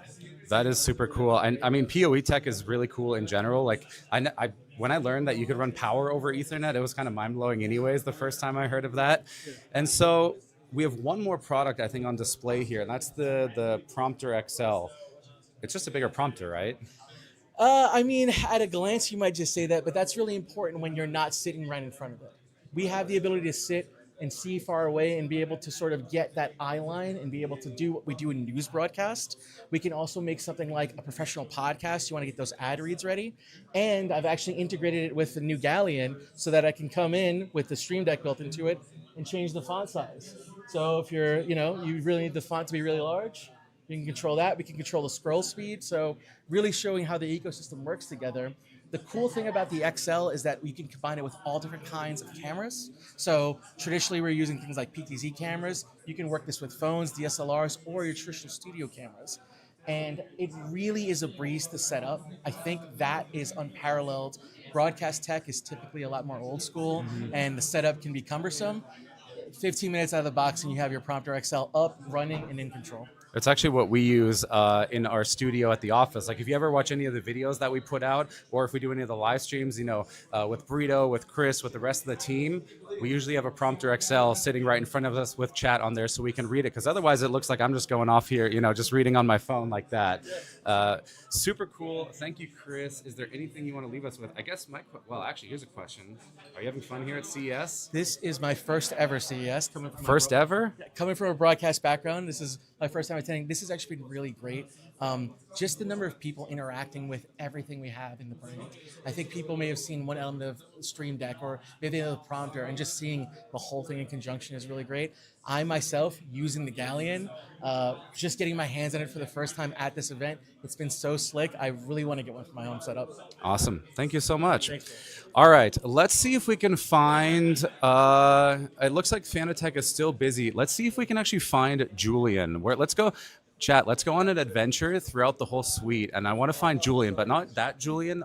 Like the Elgato Julian. We have two Julians. They're spelled differently. We have Julian, who we chatted with earlier about Galleon, 2 L's, and we have Julian, Elgato Julian, or John Elgato with 1 L. So let's see if we can find Julian. We have Taylor. Oh, speaking of Julian, hey Julian. Funny to see you here at CES. Oh, here comes the camera. All right. Should we walk out of the food section? Yeah, well. Unless you want to film the food section. It's pretty nice. That is something that we also have here. So I thought I would just come to you. I don't exactly have any questions prepared directly, but I thought we could maybe talk a little bit about Galleon and chat. For everyone here, you now have a chance to ask Julian Fest any questions that you have about Elgato, Galleon, kind of what we're doing. Maybe you want to give us actually beforehand a little overview of we have the Stream Deck ecosystem here.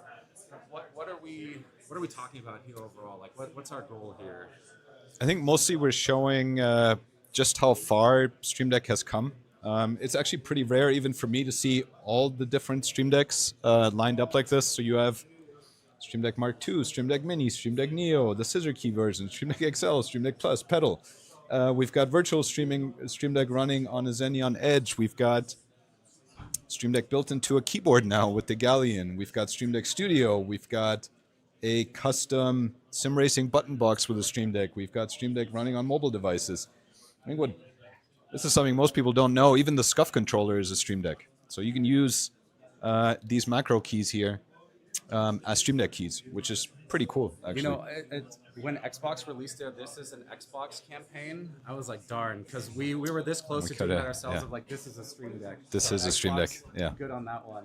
So lots of hardware integrations, but then also lots of software integrations. I mean, if you pan this way, Stream Deck started as something really focused on Twitch streaming, obviously, but it's expanded massively. So, from live streaming and broadcast, consumer to professional to communication on Slack or Zoom to lighting control to in-game control.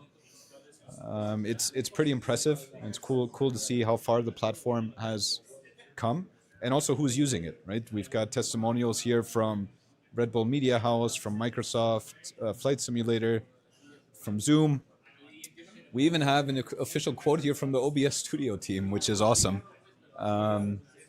And yeah, that's what we're showing here, and that's really the story of how Stream Deck has gone from a single product for Twitch streamers to really a platform for control that I think any user can benefit from. So I think chat, if you have questions, now is the time to get them in. And we already have one here, actually. One is Julian is European question mark. German European, yes, German. That's such a specific random question, but that's why we're here.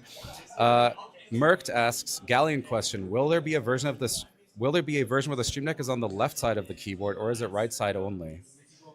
I can't comment on that today. I've seen a lot of comments of people saying, hey, I would prefer if it was on the left side, and I totally get it, right? The decision was made here to replace the numpad with the Stream Deck.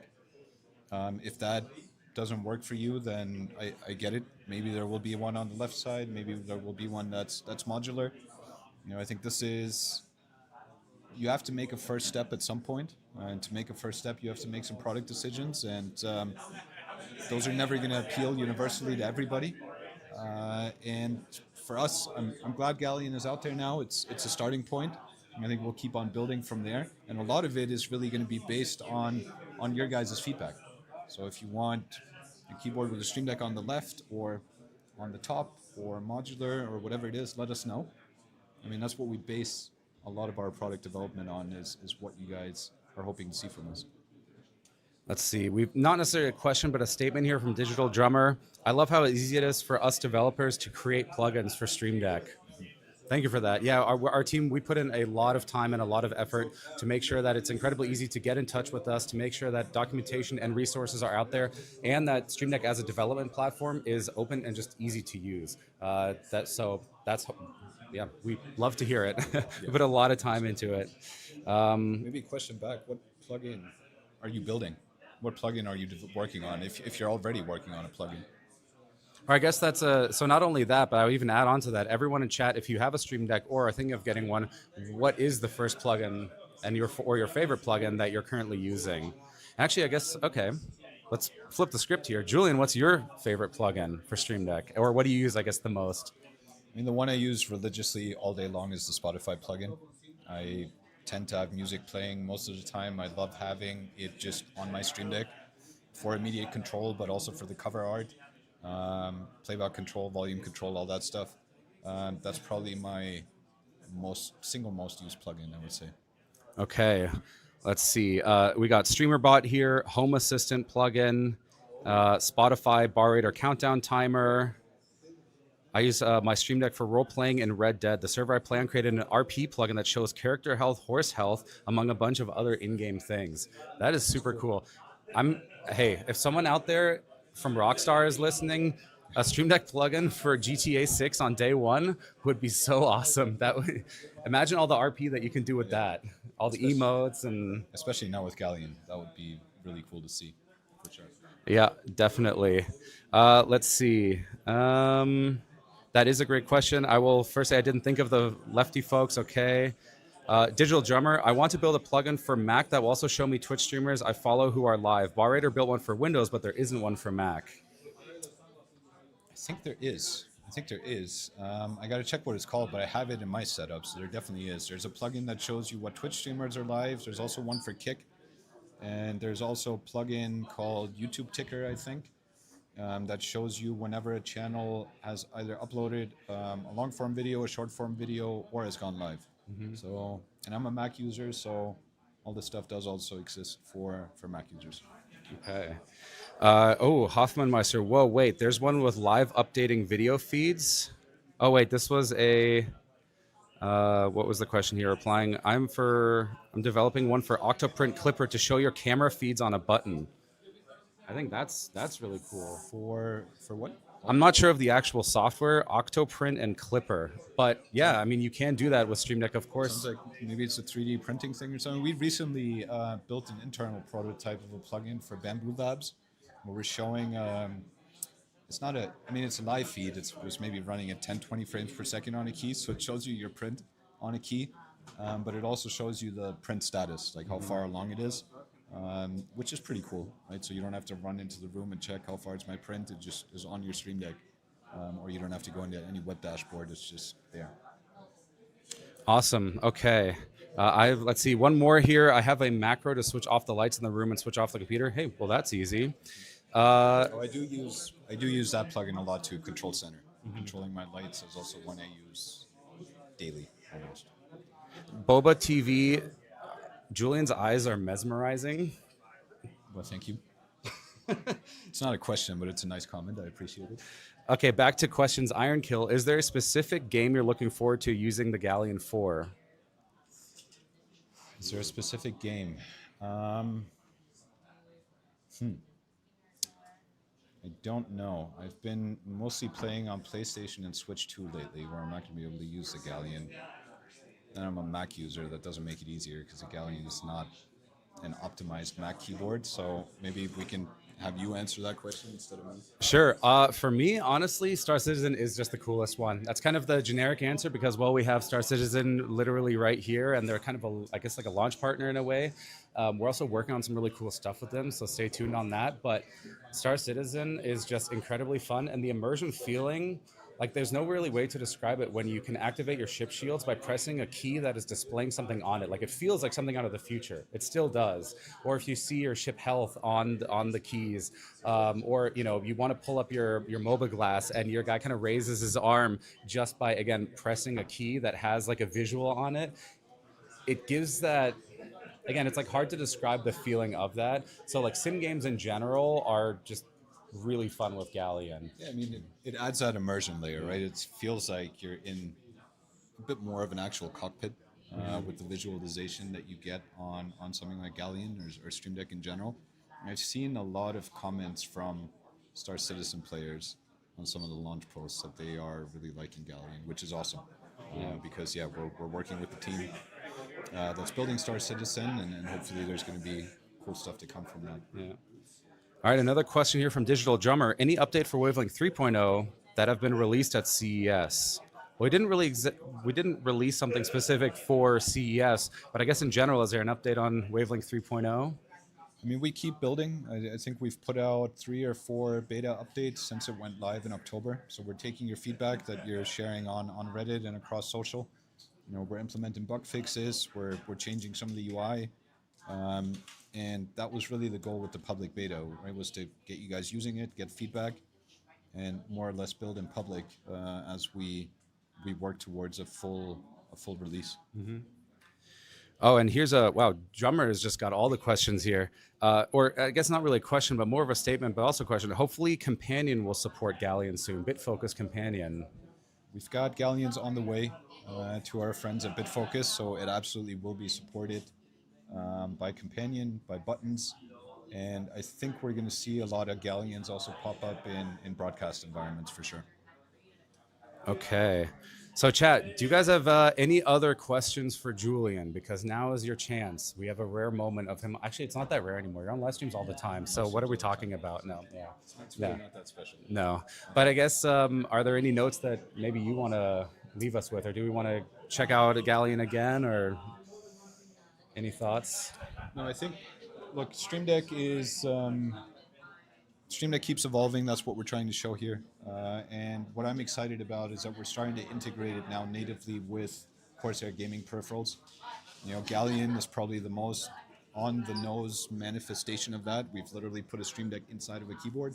But there's more to come in that direction throughout this year. So, keep your eyes peeled and as always, let us know what you'd like to see from us.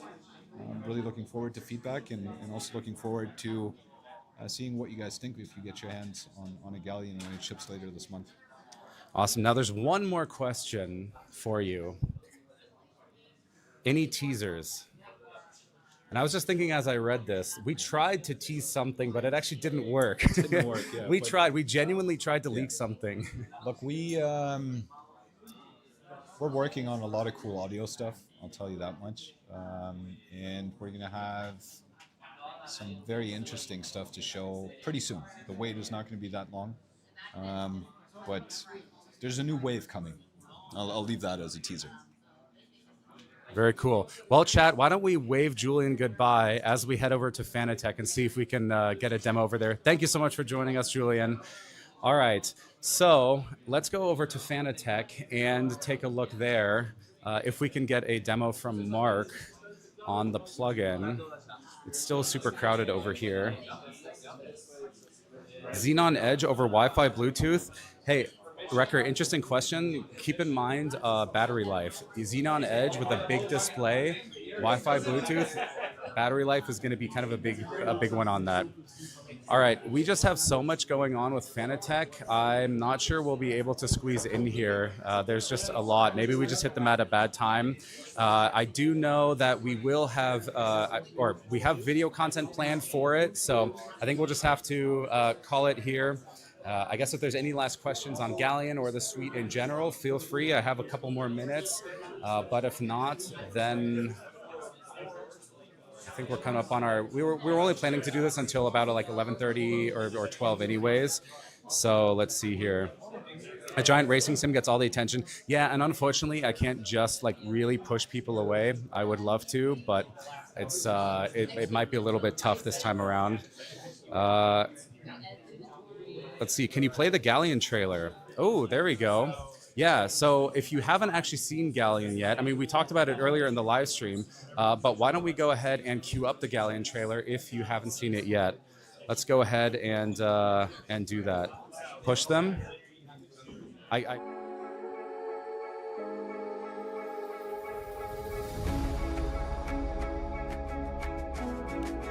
Hmm?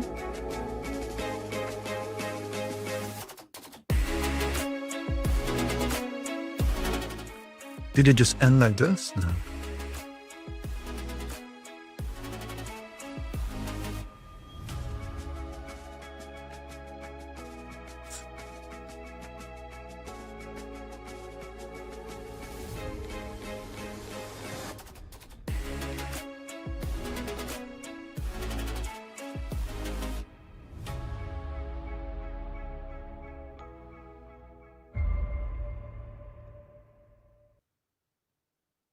put up. Ah, okay. Good.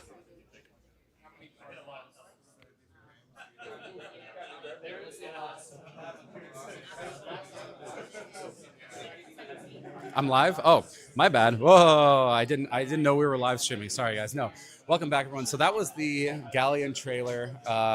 Galleon, fantastic keyboard. We checked it out earlier in the live stream. There's lots of information on it. We can take another final peek here. We did get that CES Innovation Award there, honoree award, which is fantastic. So I think at this point, I didn't see any other questions come in. So I think at this point, we'll go ahead and wrap up the live stream. I did see there is a contest going on right now. So exclamation point contest there from Chibi. So we're hosting a contest on Discord. Tell us 3 of your favorite moments from 2025 and your New Year's resolution in the entries channel for a chance to win a voice focus code. More info plus rules at discord.gg/Elgato. So if you guys do want a chance to win a voice focus code, go ahead, join in Discord. Let us know what your favorite moments are in 2025, some of your favorite moments, and you might get a chance to win. So yeah, let's see. Phil, you should end the stream in the tunnel. See, that's what I was thinking. So that's what I want to do that. You're ruining my style here. I wanted to seamlessly kind of walk out through the tunnel. Actually, it looks like, are we currently doing maintenance on the tunnel? Are we doing maintenance on the tunnel? We are just fixing the floor. Apparently we're fixing the floor. Something happened. So we'll have to wait a little bit.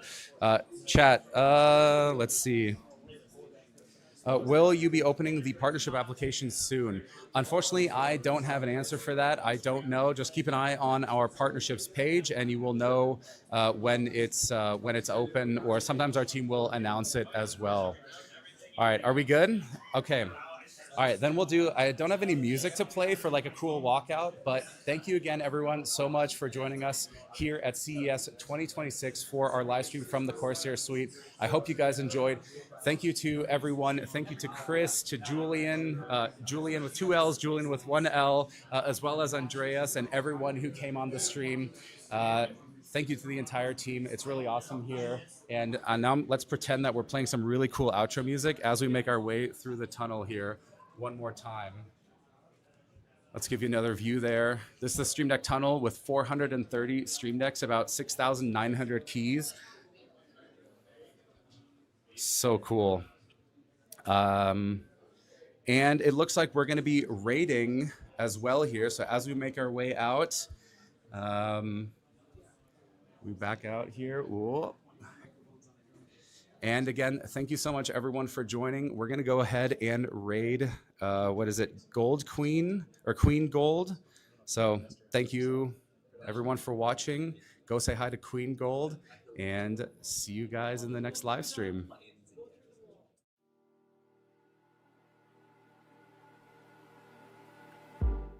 All right, so that's the wrap for this one.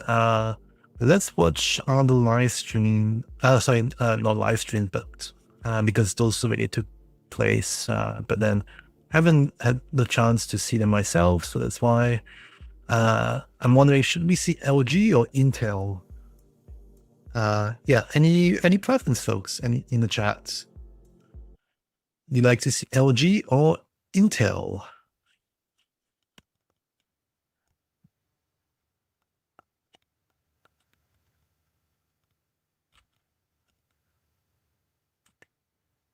Yeah, LG. Okay, yeah, great. Yeah, I would like to see both anyway at some point. So it's more a question of which order. So, oh, I see you have 2 LGs, 3 Intels.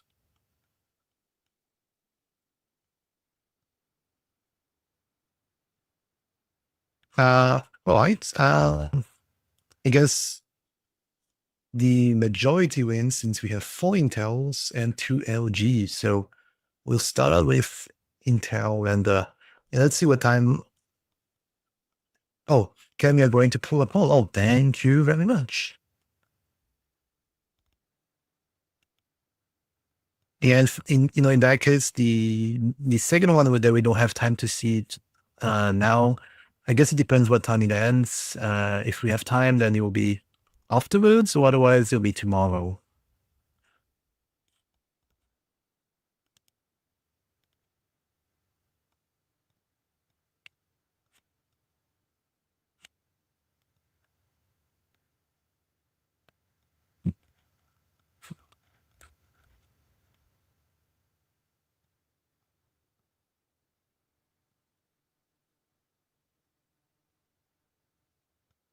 Mm.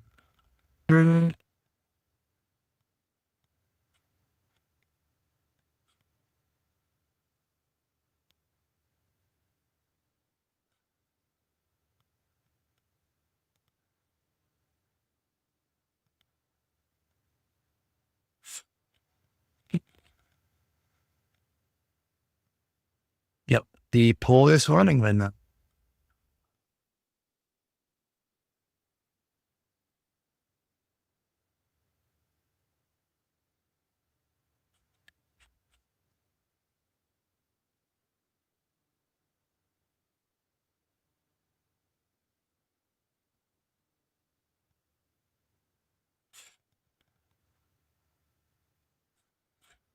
And yeah, I find it fun to watch the different stuff. Well, sometimes like I said, some of the presentations are not always that interesting, but yeah, I guess, it does give a feeling of, actually being there and to get to have a look at, the different tag being announced.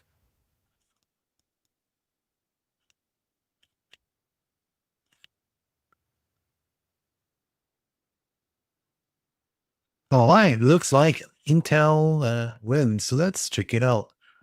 So I haven't seen it myself, but my understanding is that they announced the Intel Core Ultra Series 3, their new processors. So that's actually going to be quite interesting, I guess, to get some information on the specs of the Intel processors.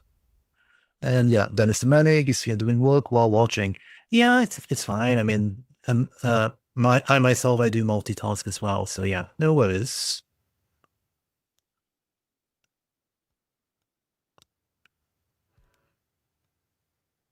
And so it begins, the Intel Please showcase. welcome Chief Executive Officer Lip Bu Tan.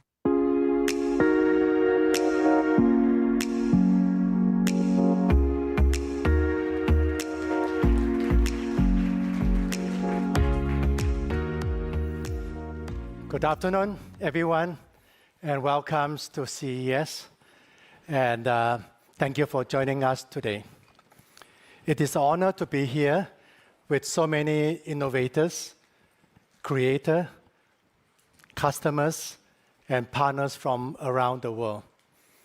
We are living in a moment where compute is being redefined. AI is reshaping every workflow, every industry, and every device from cloud to edge. At Intel, our mission is to make that intelligence accessible, efficient, and ubiquitous. Over the last year, our team have pushed the limits of architecture, fabrication, and core optimization across hardware and software.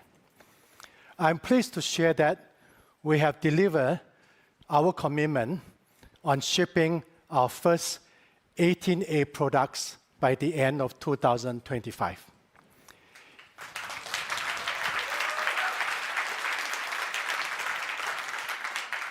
In fact, we are over-delivered.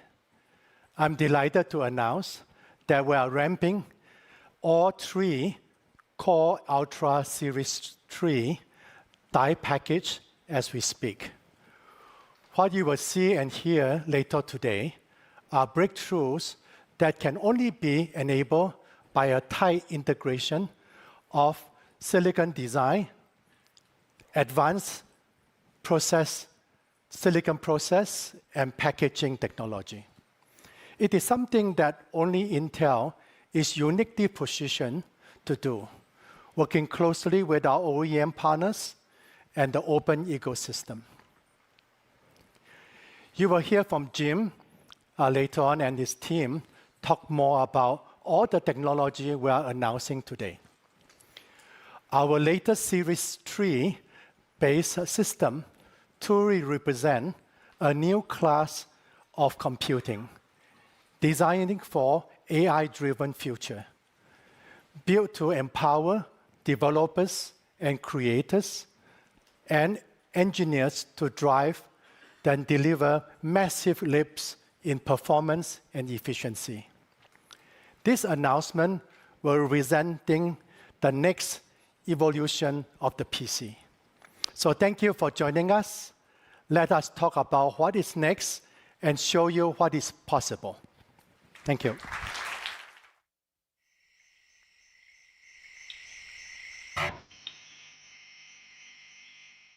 Every breakthrough begins with silence, a moment of focus,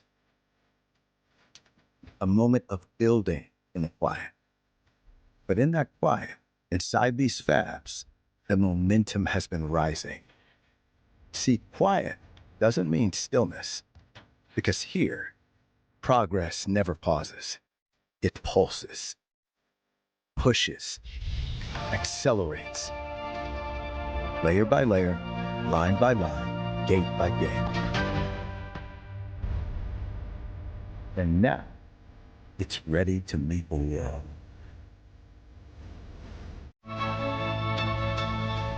Progress never pauses, and neither do we. Please welcome Senior Vice President, General Manager, Client Computing Group, Jim Johnson. All right. Welcome to CES 2026.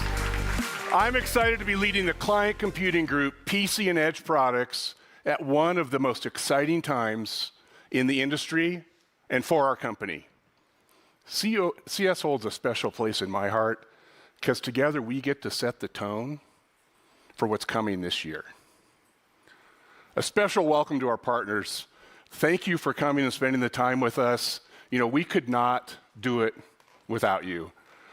This partnership is what delivers.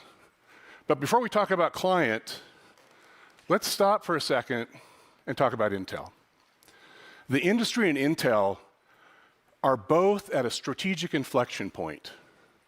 In 2026, we're delivering leadership products on a leadership process node, combining compute, graphics, and AI, and scaling it with customers to be the broadest AI PC platform together we have ever built.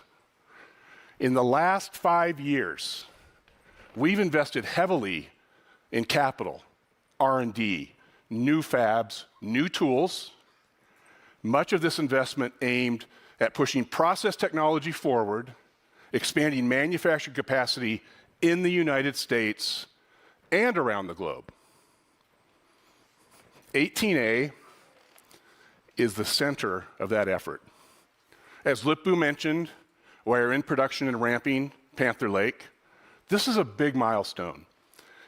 as the world's first foundry node with ribbon FET and power via technologies. What are those and why are they important? Ribbon FET is gate-all-around technology, transistor technology, that provided our architects a way to precisely control electrical current critical for performance and energy efficiency. Backside power delivery via power via enhances power flow and signal delivery. What's this mean? It enables Intel to deliver up to 15% better performance per watt with more than 30% better chip density. This was not an easy task, but we executed to our plan and we're ramping to our expectations. Leadership manufacturing has again become a strategic anchor of Intel.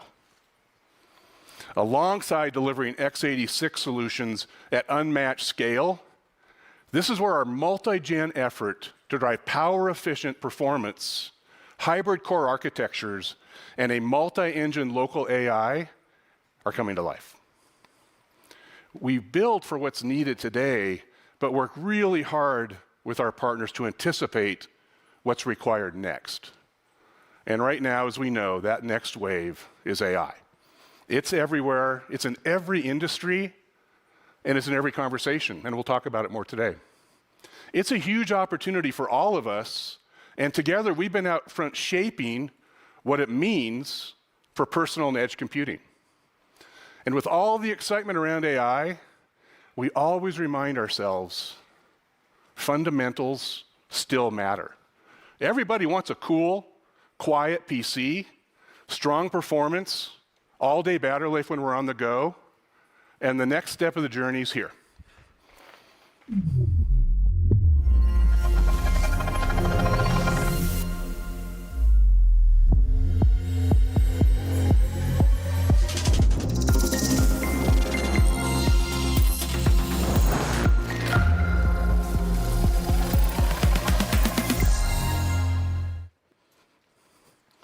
This is Core Ultra Series 3. Nice. The first processor built with 18A technology, the most advanced process in the world. We've taken big steps in improving our major SoC IPs in virtually every piece of the chip design, bringing the latest and greatest on all fronts. We have new E-cores, brand new P-cores, a massive GPU with built-in ray tracing, and an NPU that packs more low-power AI in a very dense area, much denser than prior generation. Next-gen memory, next-generation I/O, and the latest connectivity, wired and wireless. These were all done to achieve a primary goal with our partners to scale power efficiency leadership, performance across all workloads, expanding our graphics capability, I can't wait till you see this, and enabling a broader set of devices with our OS partners, with our ODM partners, our OEM customers, and importantly, the ISV community. Together, we've nailed these goals with Core Ultra Series 3. Achieved by combining the performance and power efficiency we launched across our Series 2 family of processors into one single product. And this isn't marketing speak. We will show you how it's deeply architected into the SoC through our fabrics and with our 18A process node. We've used the power efficiency of Lunar Lake as the architectural foundation of Series 3 and our roadmap moving forward. The graphics performance was already impressive, but we wanted to expand performance available across more devices. We've moved the GPU tile to its own chiplet. And now we can attach larger or smaller chiplets based on the market segment needs and the device needs of our customers. We're continuing to push through our hybrid core strategy, redesigning cores for 18A so they operate at significantly lower voltage. It means greater per core performance while increasing efficiency.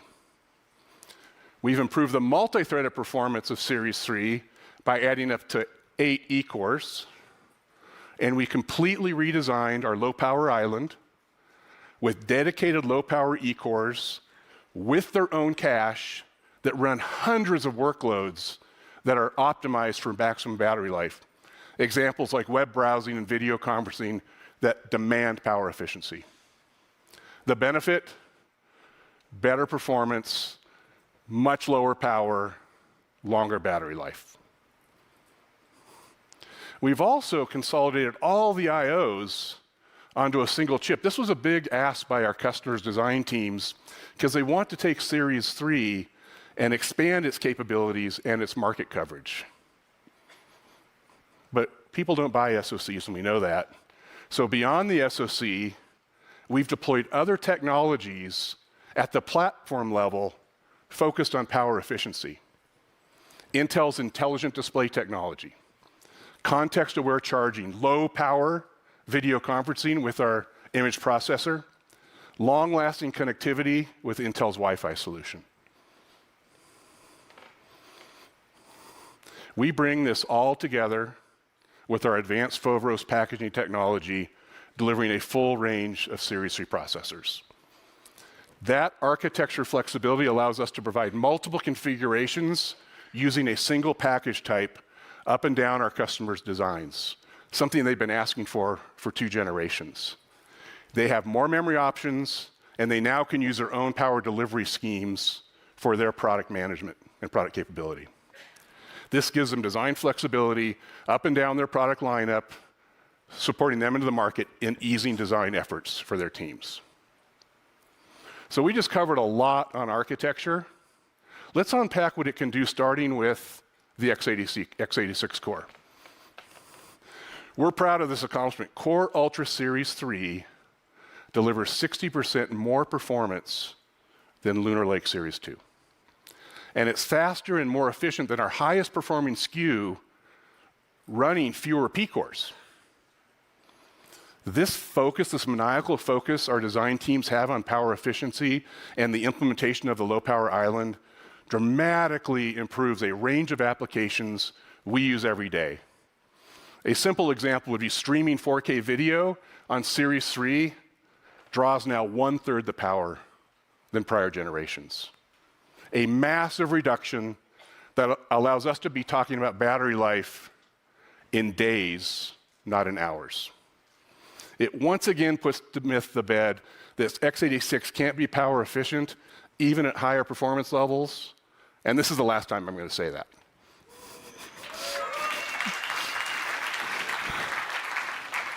So let's switch gears and now talk about the GPU, arguably the biggest update to Series 3.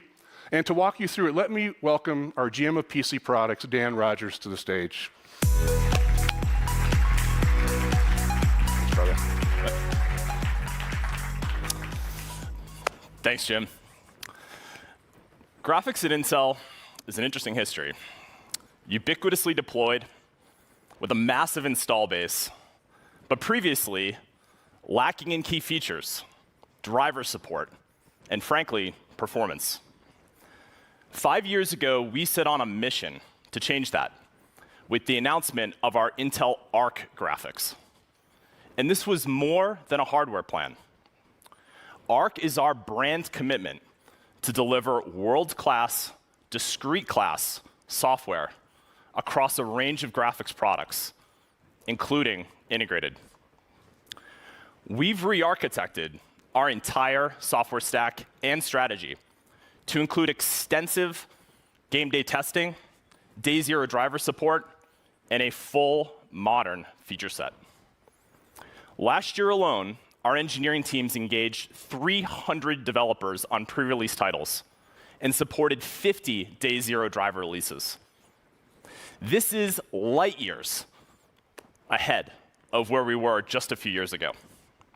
And you've seen the results with Lunar Lake and then Battle Mage, one of the best reviewed cards of 2025. And so today, we are very proud to announce the next generation integrated GPU we've been referring to as 12xe, but the world will know as Intel Arc B390 graphics.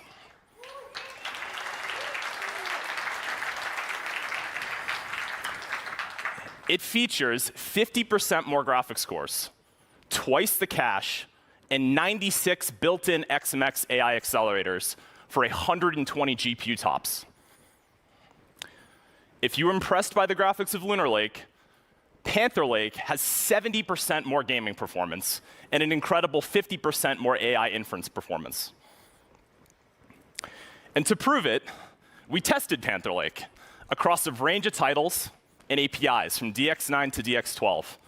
And as you can see, the new Arc GPU not only delivers a consistently smooth gameplay, but when compared to the latest from AMD Radeon, with similar power and similar memory, delivers an incredible 70% higher frame rate on average and 2x faster on select titles.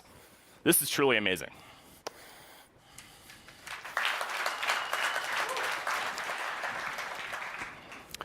As an example, first-person shooters such as Painkiller and Delta Force will play at well over 100 frames per second with 1080p high settings and XeSS super resolution. To the developers and engineers at Intel and partners across the industry, thank you. Through your hard work, millions of PC gamers will be able to experience a great discrete class game performance on a thin and light laptop for the first time in 2026. But as impressive as this performance is, in a way, it's a look only at today. This is traditional raster performance with AI upscaling. What's unique about our graphics is that we built this for the future, and we call this modern rendering. This means better lighting with ray tracing or other demanding visual settings. Sharper visuals with high-quality textures and larger geometric assets, and the ultimate in smoothness through AI-generated frames. Today, we're excited to confirm that the new Arc graphics in Panther Lake will be the first integrated graphics ever to ship day one with AI-based multi-frame generation, delivering 3 AI-generated frames for every 1 rendered frame. Thank you. It's a big moment for our graphics team. A great example of the benefits of these is Battlefield 6, which just launched late last year. Intel has been working with EA closely, the developers of Battlefield, to unleash the full performance of this title on Arc graphics. With the most demanding visuals offered in the game called overkill settings, Arc B390 can already drive a smooth experience, smooth frame rates using super resolution. But as we turn on multi-frame generation in the driver, you can see that we can scale to an incredibly smooth experience, over 120 frames per second and nearly 3 times faster than AMD. To share more about this collaboration between EA and Intel, I'm very honored to invite fellow and VP of Technology Partnerships at EA, Jeff Skelton, to the stage. Please welcome Jeff. Good to see you. Jeff, thank you for joining us today. Pleasure to be here. So we just walked through the incredible performance of Panther Lake's Arc graphics. We'd love to hear your perspective of this collaboration between EA and Intel. Absolutely. So we set out to build the best Battlefield ever by reimagining this iconic franchise from the ground up, pushing the limits of large-scale multiplayer and tactical destruction experiences while redefining the FPS genre. We want all players to enjoy this amazing experience. And a partnership like this one, like the one we have with Intel, helps us achieve that as we optimize for frame rate, stutter reduction, stability, and more. This work ensures that we meet player expectations, whether they are running desktops with discrete GPUs or mobile processors like Panther Lake. You know, I've been making games for a very long time. And if you told me a few years ago I'd be up here on stage with Intel talking about how our games run and how well they run on integrated graphics, I wouldn't have believed you. The performance we see on Panther Lake is remarkable. Yeah, thank you, Jeff. This means a lot from you and the team at EA. Our engineers have been working with EA for the very beginning of Panther Lake, from the first A0 silicon, to ensure a robust driver support at their beta as well as launch. We had 2 key focus areas. One was optimizing for the hybrid CPU architecture that we've had since Alder Lake, and 2, implementing the latest AI-based XCSS technologies into the title. The addition of AI into the rendering pipeline has been a game changer. At this point, I don't think you'd want to build a game without technologies like XCSS. Anything else coming, Jeff? Absolutely. We're working on a native integration of XCSS 3 as we speak. Stay tuned. Jeff, thank you so much. We're so excited to see what's next from EA. Thank you so much.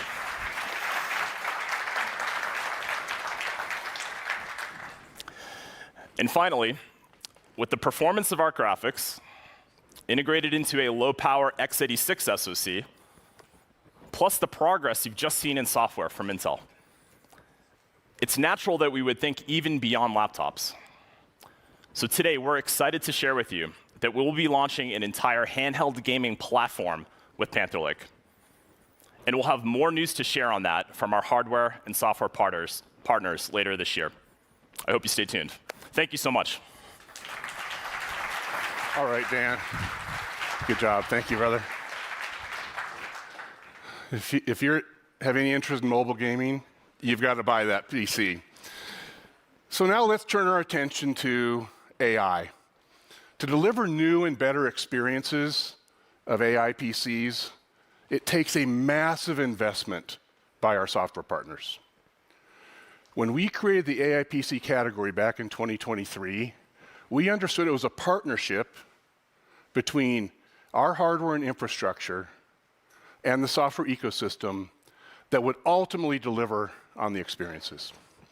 We're also aware that AI workloads, while they're moving to the edge, it's not going to happen overnight.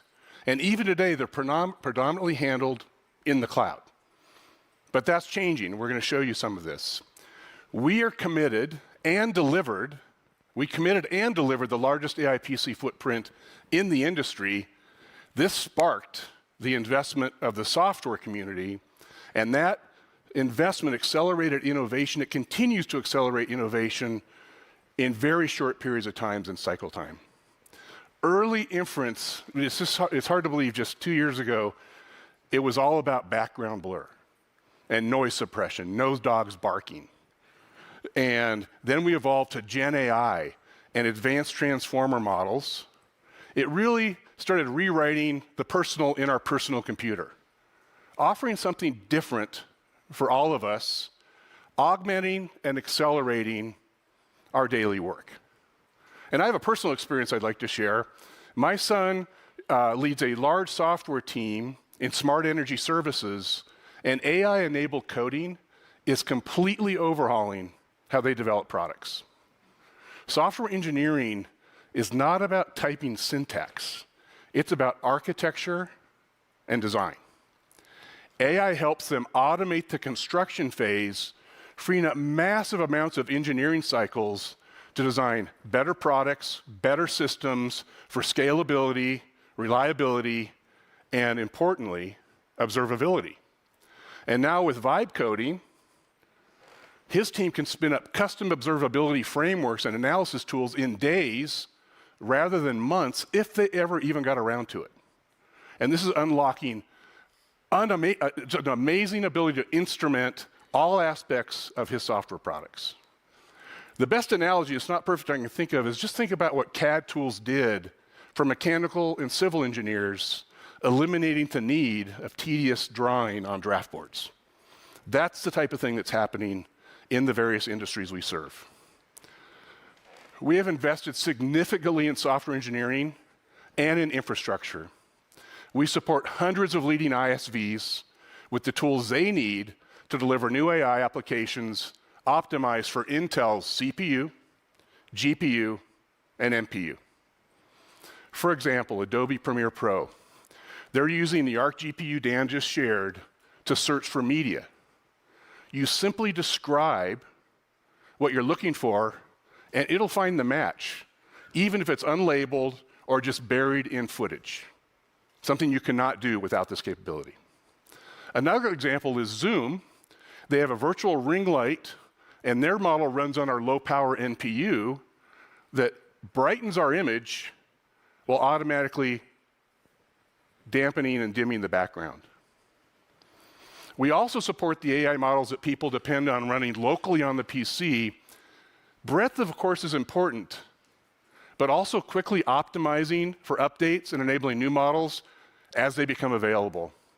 Very important. So for example, in PRC last October, where some of the fastest innovation is taking place, we had day zero support for Alibaba's new Qwen 3 LLMs on Core Ultra, so developers could simply plug and play. We ensure software runs in the richest set of frameworks and tools and have support for major industry deployment paths like Llama CCP and PyTorch. And Intel's OpenVINO tools provide deep production-ready optimizations across our engines so developers can deploy state-of-the-art Gen AI and vision models immediately with no custom tuning or hardware-specific rewrites. And working closely with Microsoft on Windows ML, we're the only silicon vendor supporting EPs on all three processors, CPU, GPU, and NPU today. And to ensure consistent performance, we've also integrated key open optimizations such as primitives deep within Windows ML. Yeah, so thank you, Pavan and Team Microsoft. This would not be happening without you. We're also a time-to-market partner for Copilot Plus, which you will find in all SKUs of Core Ultra Series 3 families as they ship. So thanks again, you guys. Couldn't do it without you. Our job, this is on a foundation of leadership silicon, and we've taken a major step forward with Series 3. Up to 180 total platform tops, 120 on the GPU with XMX, and when you combine OpenVINO with full access to 96 gigabytes of memory, this SoC can handle a 70 billion parameter model in a 32K context. Larger context is extremely important for more complex and deeper use of LLMs locally. None of our other competitors can do this.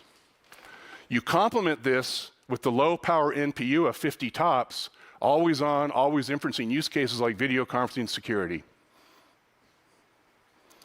When you put it all together and you look at the stack, we're at the forefront as an industry redefining an intelligence PC stack, where it combines hardware, software, the OS, firmware, and the infrastructure of local intelligence for all client devices at the edge, including PCs. And like any platform effort, it's only as good as we scale. So let me attempt to do some math. We've shipped more than 4 zettaops, or 4 billion tops of inference compute to the edge in the market. What's that equivalent to? 40 data centers worth of compute across the edge. Why does this matter? How do we activate this compute more effectively? We have a couple examples to share. One example is our work with ByteDance. In 2025, they launched AI Clipper, a cloud-based feature in CapCut for short video summaries. And they're expected to reach 1 million users this year. But it's straining their cloud capacity. ByteDance looked at this, seized the opportunity to leverage the massive tops in Intel AI PCs, and paired it with their cloud. The results have been amazing. Same quality, better performance, lower cloud cost. This is a great first step in where we think the industry is going to end up. As you can see, in a world with growing constraints on data center infrastructure, more AI can, and we believe will, move to the edge.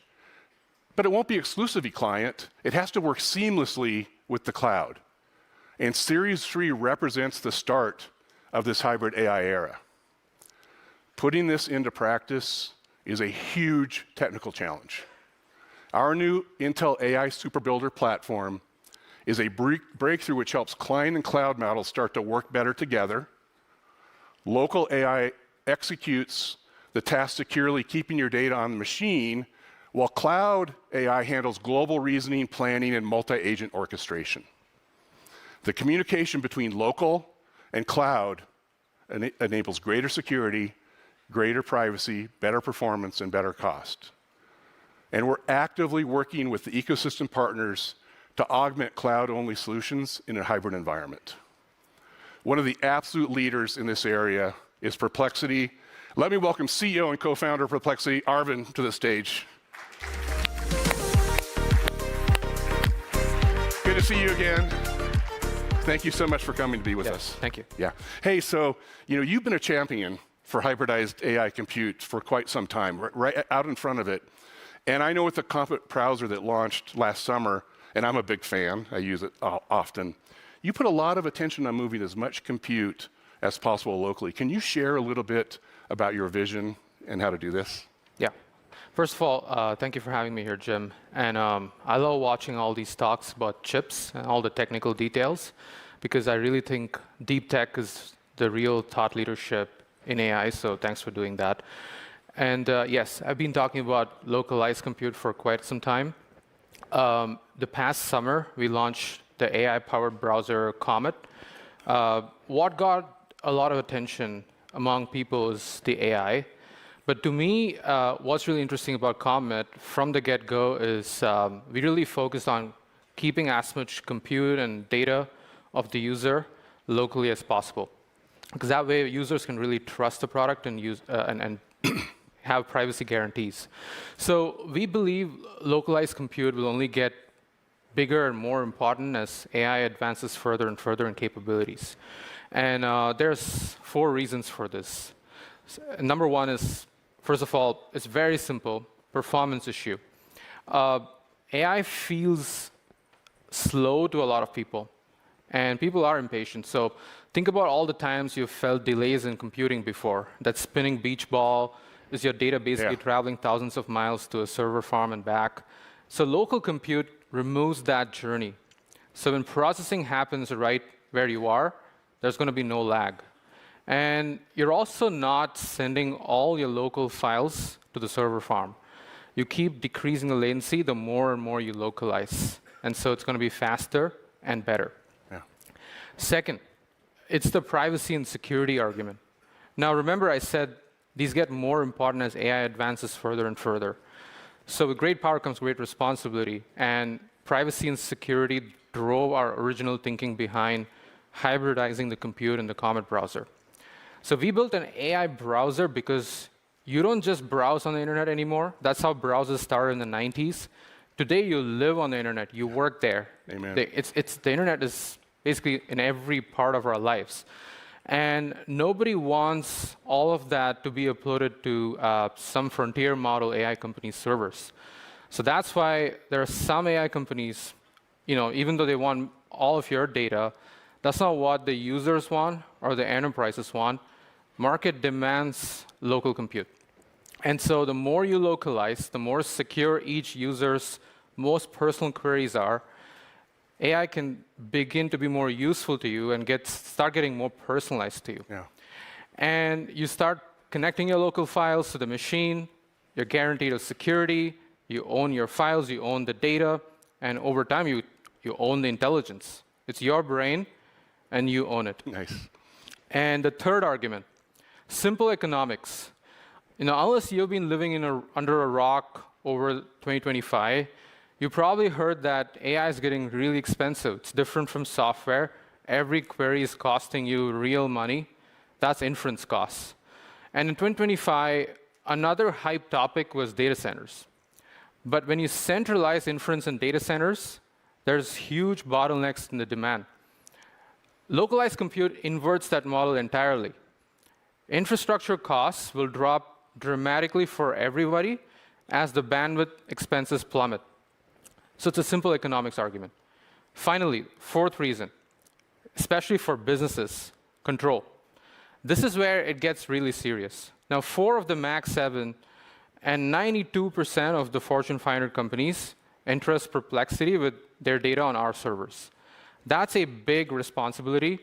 And as a founder, I really know how they feel. That's why we take data control pretty seriously at Perplexity. And with local compute, whatever is your competitive enterprise intelligence should remain exclusively yours. And that's the only way to do it, because it's right there on your machines. You own those machines. You control those machines. Thereby, you control the intelligence. And you control its jurisdiction, its compliance, everything. So that's it. 4 arguments: performance, security, economics, control. With these, makes local compute such an obvious thing to work on. Every business is going to care about this. Every user is going to care about this, and they always will. So we'll be launching Comet for Enterprise next month based on all these exact principles. And the entire industry, as Jim and Intel know, is going to move more and more towards local compute. So thanks a lot for having me here. You know, we share your vision. Thank you so much for your leadership. And our team looks forward to doing the hard work to make this true. Thank you. Thank you so much for coming. Thank you. Thanks, Arvind. We spent a lot of time talking about how AI is changing the landscape of the PC. It's also a driver for Edge, a key pillar of our client business, living between the PC and the cloud. Agentic and physical AI show up as vision language models, or VLMs. Think of it as a close cousin to LLMs.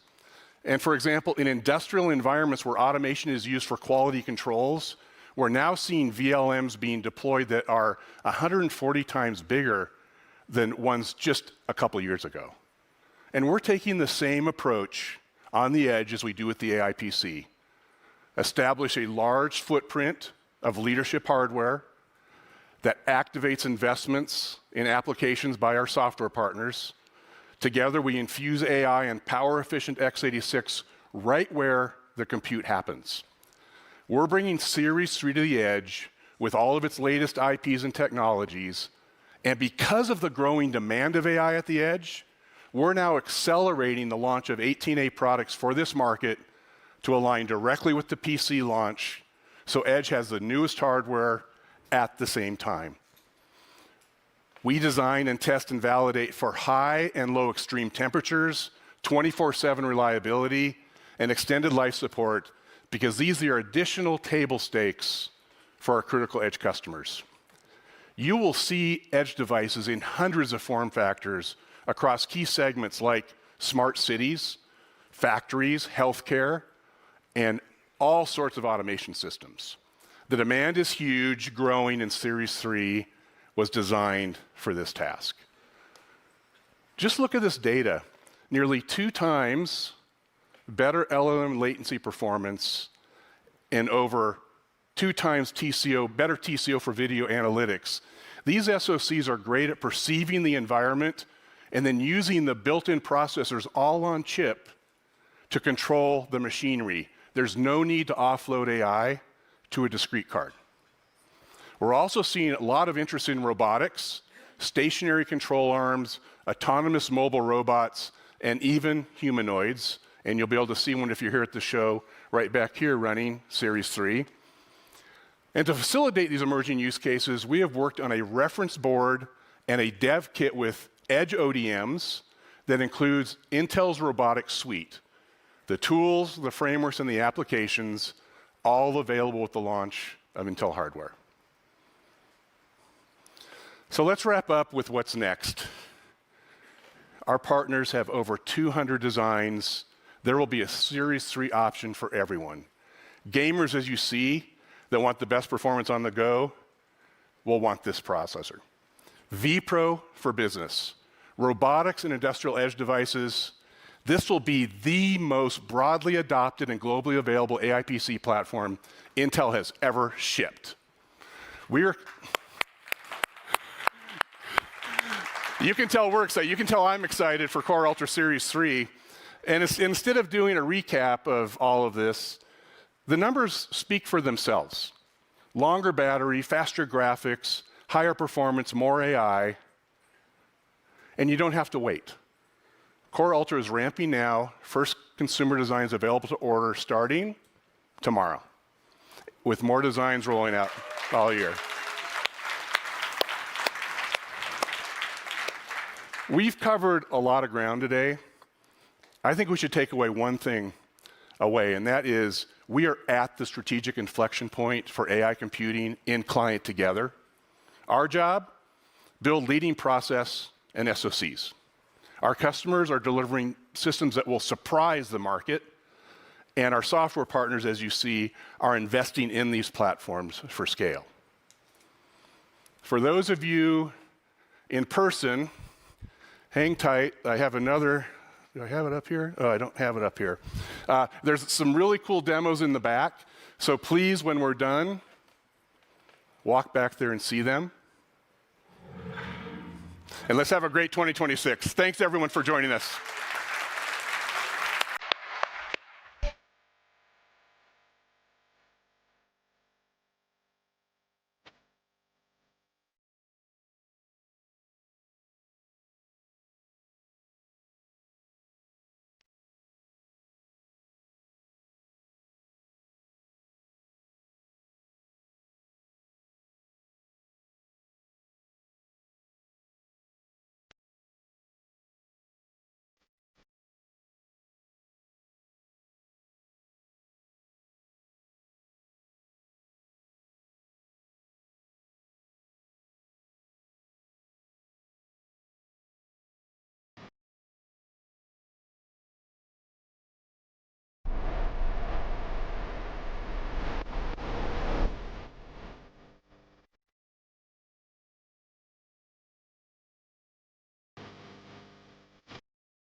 Hey, Copilot, help me generate more images like this.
The future.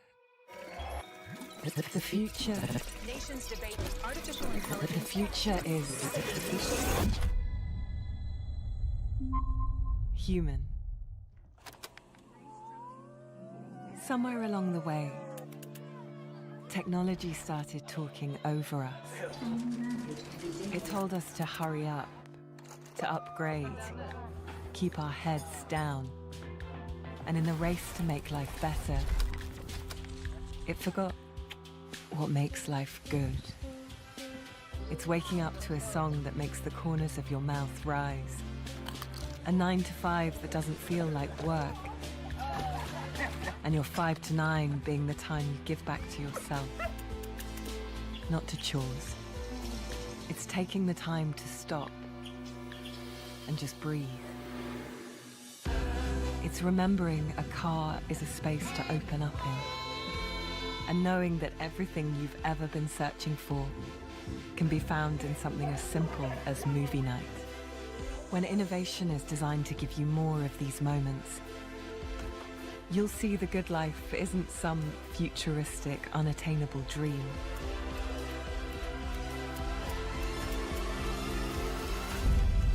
You'll see when innovation is in tune with you. Life's good.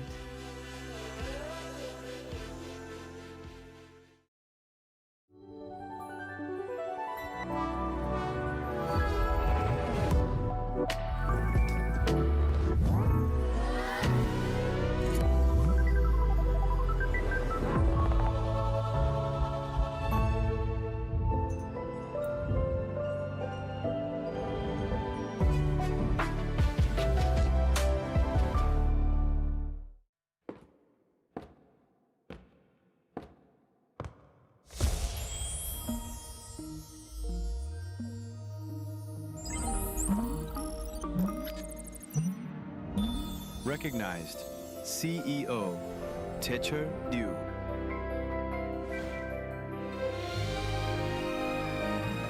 Good morning, Mr. Ryu. Hi, Chloe. What a big audience today. With all these cameras, there must be many journalists here. Welcome. Mr. Ryu, are you ready? Yes, I'm ready.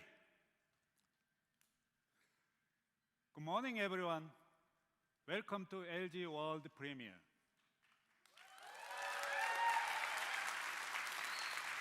It's a great honor to stand here today as the new CEO of LG Electronics. Over the past years, the world has changed dramatically.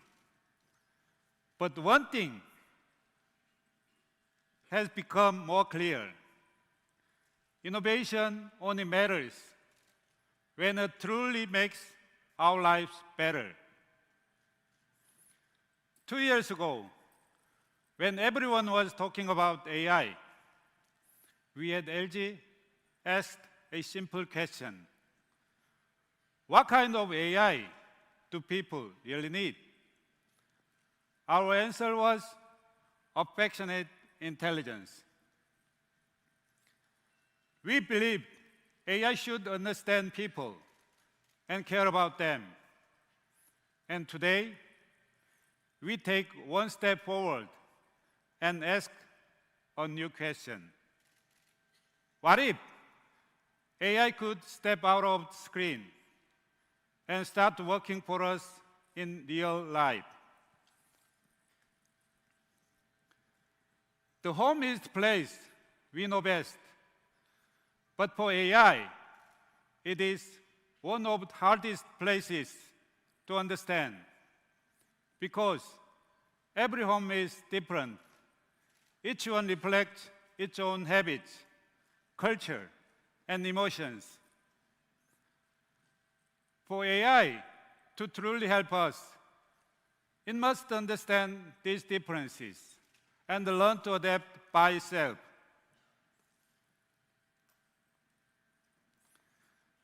Many people talk about AI changing the world, but even today, most housework, cleaning, caring for family, and staying connected is still handled by people. This is what makes LG special.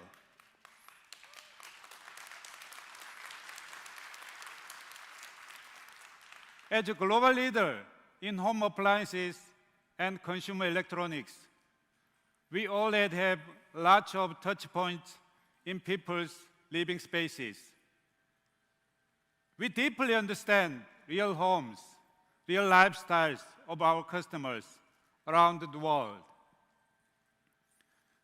We believe this is where LG has unique advantage in the AI era. Our vision for the AI home is clear: to give time back to our customers. Now, let me show you a short video that brings this idea to life. Appliances made housework easier, but easy doesn't guarantee better results. When the order is wrong, when the temperature is off, when easy turns into a mess. So we started to rethink what really matters.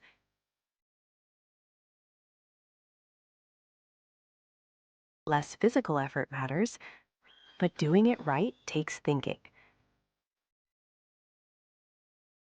If a cold kept you tossing and turning last night, we already know what you'll need today. We know how your morning begins with a light Costa Rican coffee. On busy mornings, breakfast happens on the move. No matter your condition, no matter your age, life shouldn't feel harder. Not replacing what you do. A home that thinks and cares. This is what we call a zero-labor home.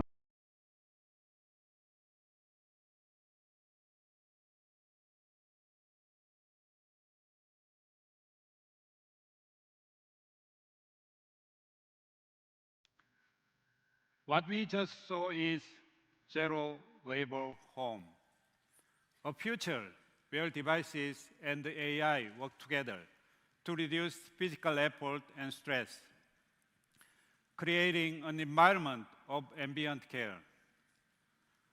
When everything works together, home can be redefined. And moving forward, the AI home will evolve into advanced service platform that provides personalized care and safety for every member of the family.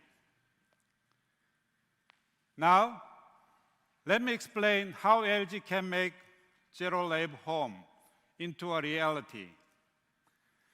Everything starts first with great devices. LG is a global leader in home appliances and consumer electronics, trusted by customers for close to 70 years. We are confident in the quality and performance of our products because we create so much of the home ecosystem ourselves, from refrigerators to TVs, HVACs to cleaning devices. We can orchestrate all through LG ThinQ and LG WebOS. For example, LG TVs are becoming highly personalized hubs powered by AI. They understand each viewer's lifestyles, preferences, and viewing context. This allows our products to become agent appliances, helping you, adapting to you, and learning your preferences over time.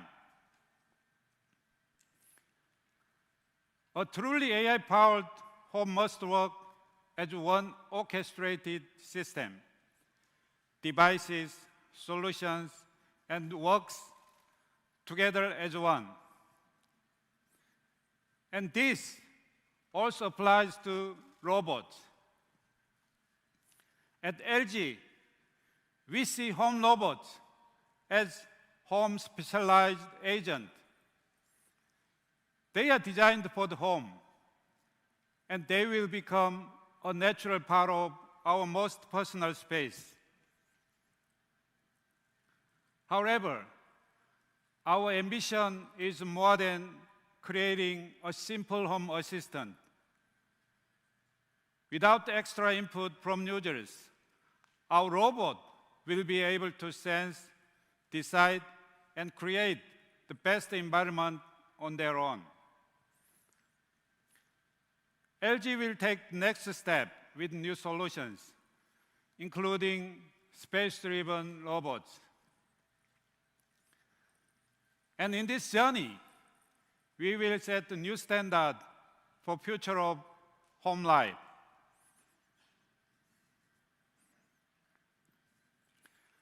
Now, life doesn't stop at home.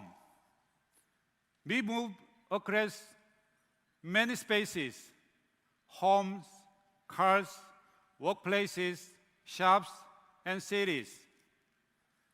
And people expect their experiences to stay connected across all these spaces. At LG, we believe AI-driven experiences should not be limited to just a single space. They should be part of a natural, continuous life journey. That is why LG's affectionate intelligence, powered by great devices, seamless connections, and robust safety, will continue to improve life across all spaces you live in. For many generations, LG has continued a journey of innovation to bring better lives to our customers. Now we are bringing AI beyond the screen and into real life. With LG's affectionate intelligence, device excellence, and the fully connected ecosystem, we are ready to lead the age of AI in action.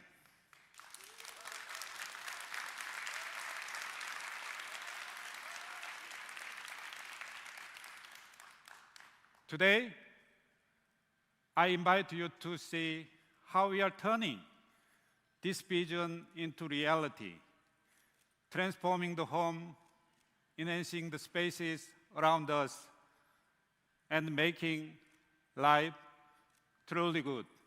Thank you.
We're kicking off our world premiere right off the gate with one of our best innovations yet.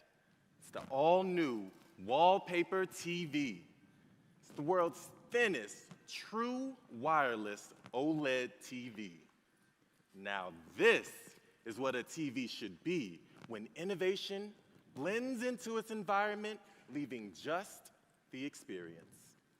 It is unbelievably thin. It'll blend seamlessly anywhere you put it. The iconic wallpaper TV from 2017, packed into an ultra-thin 9mm class form factor.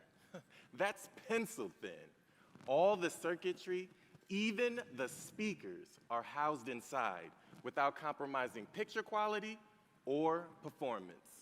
The wallpaper TV, reborn, greatness at its thinnest. Even the speakers, an all-in-one. That's right. No visible cables, no clutter, thanks to LG's true wireless tech with ultra-low latency, 4K, 165 hertz lossless video and audio. It's the world's first wireless at 165 hertz. And the upgraded Zero Connect box, now 35% smaller. It's thinner, but more than enough room for its improved performance. And the wallpaper TV performance is proven through LG's new Hyper Radiant color tech that enhances picture quality in various environments, creating a new standard for our OLED TVs. This technology enables the wallpaper TV to be 3.9 times brighter, delivering perfect black and perfect color, even in brightly lit rooms.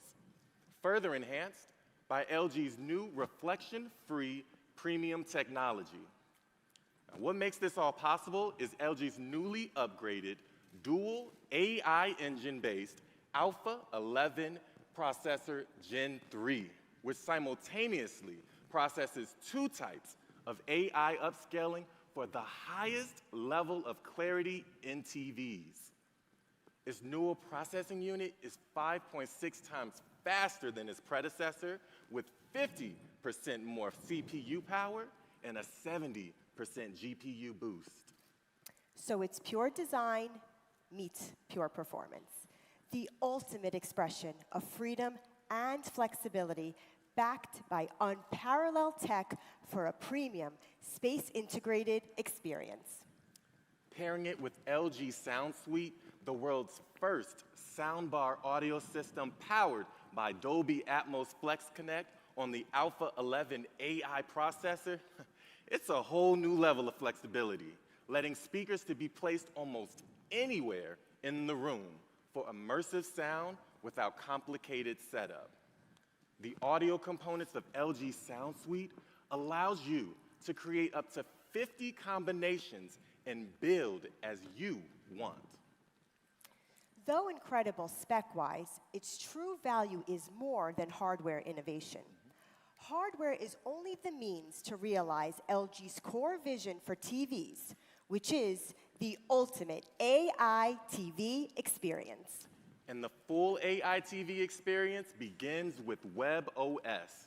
Starting this year, LG AI TVs integrate industry-leading Google Gemini and Microsoft Copilot for a more in-depth multi-AI ecosystem. And a multi-AI ecosystem on a TV benefits us how, Aaron? On the LG AI Magic Remote, there's an AI button. Let's say you're curious about what you're watching. Whatever's on display, simply run a search, and AI Concierge overlays relevant information. And this feature is available for live broadcasts and feeds from set-top boxes. That's very convenient. Now, if I'm alone watching a soccer game, I can ask LG AI TV about the team's winning chances. What else can it do with AI?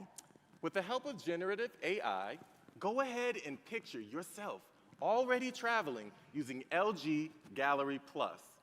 It uses Google Gemini to deliver remarkable results, creating any image from imagination. That's impressive, and so is the image quality. But we still have to keep things highly personalized. My Page Voice ID recognizes individual users, giving family members a personalized AI dashboard tailored to preference and viewing history. I see favorite shows, apps, and widgets all right there. Apps and widgets auto-arrange for instant access to what matters most. Now, as experiences become more personalized, potential security concerns inevitably come into play. So true security needs to combine multiple strategies. LG Shield safeguards data through advanced encryption and security measures, letting us explore personalized experiences with peace of mind. Hardware-based keys and advanced cryptography encrypt data across all operating systems, frameworks, apps, and networks, keeping data storage and transmission secure.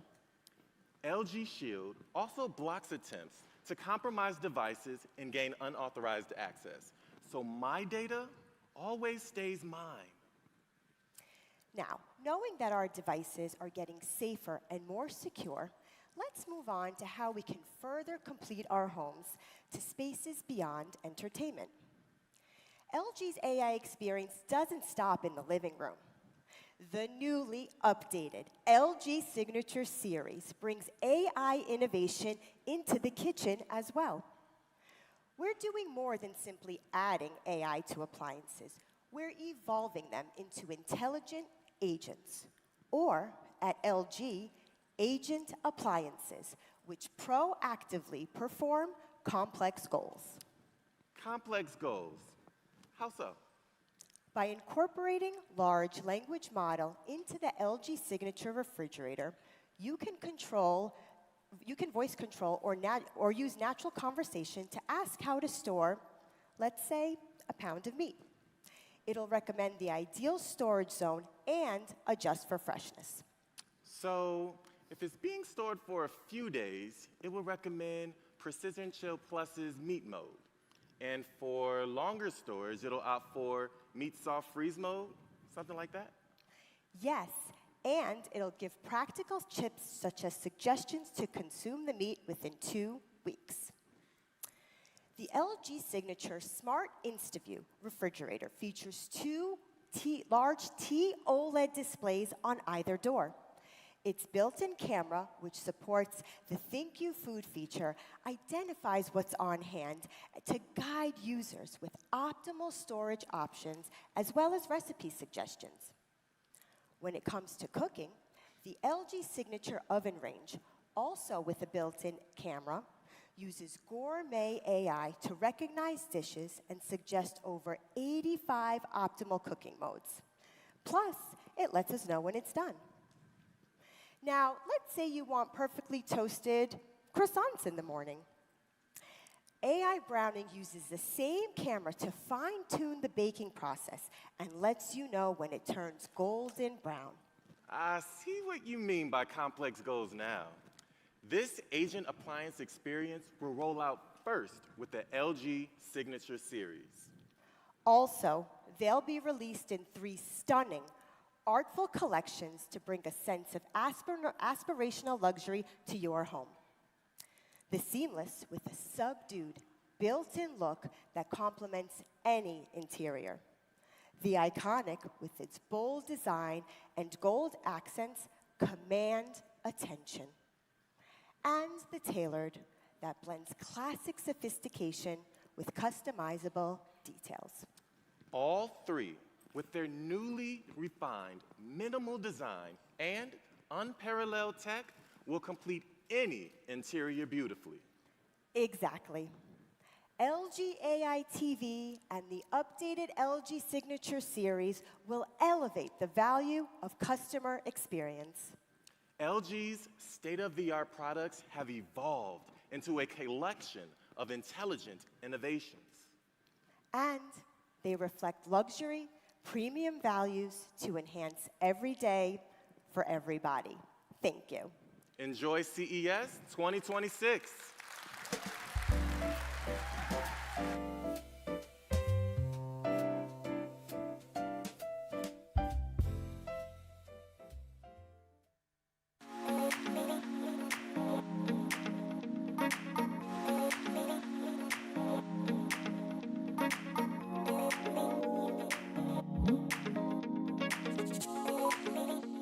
Rainfall expected at about 10 millimeters per hour, likely to stop around 10 p.m.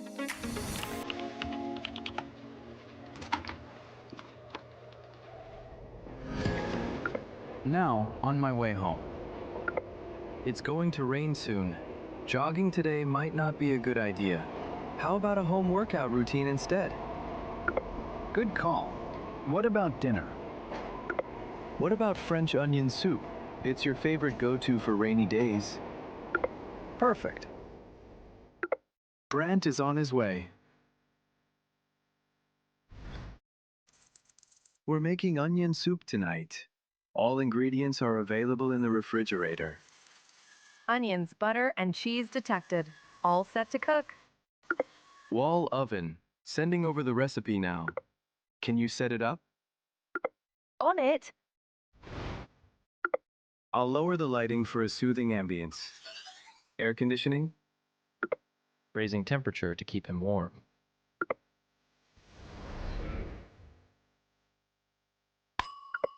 Great teamwork, guys. I'm going to get his workout clothes ready.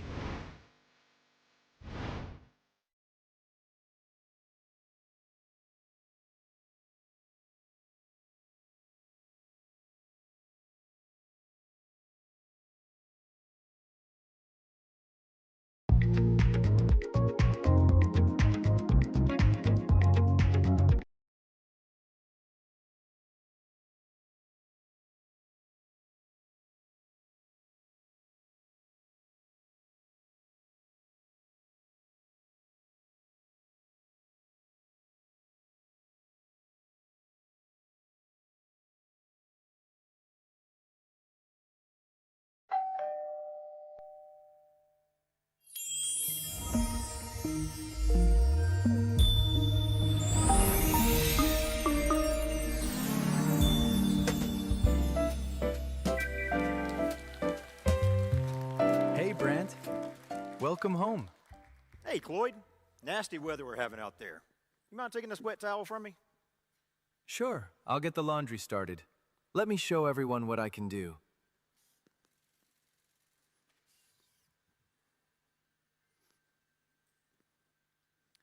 So this is Cloyd's first big-time press conference. And I know he wants to impress everybody out there. I did remind him earlier, we are America's most reliable lineup of home appliances. So really, no matter what happens here, I know my laundry's going to come out great.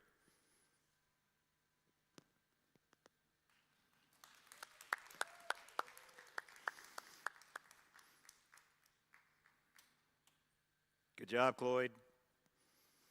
He's pretty cool, right? Yeah. LG's AI Home envisions a seamlessly connected flow between devices, spaces, and human behavior, ultimately achieving our goal of a zero-labor home that saves both time and effort through convenience and comfort.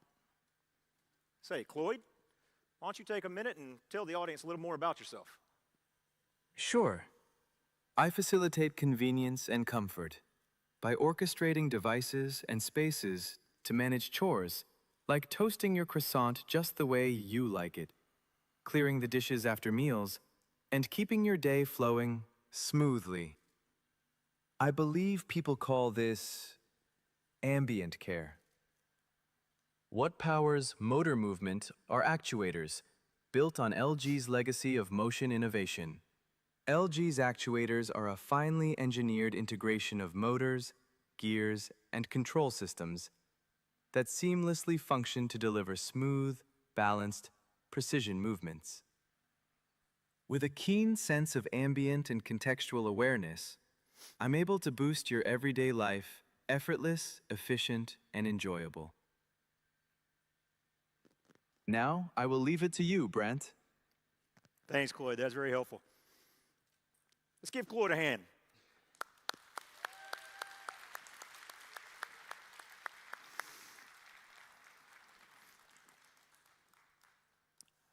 According to LG Customer Research Lab, food prep, washing dishes, and doing laundry are among the top 10 chores that customers hope robots will be able to help us with in the future.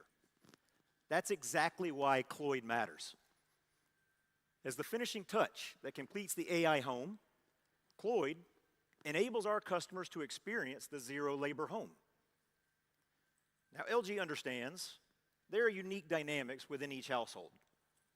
Who lives there, how they live, what they need in each moment of their day. No two homes are alike.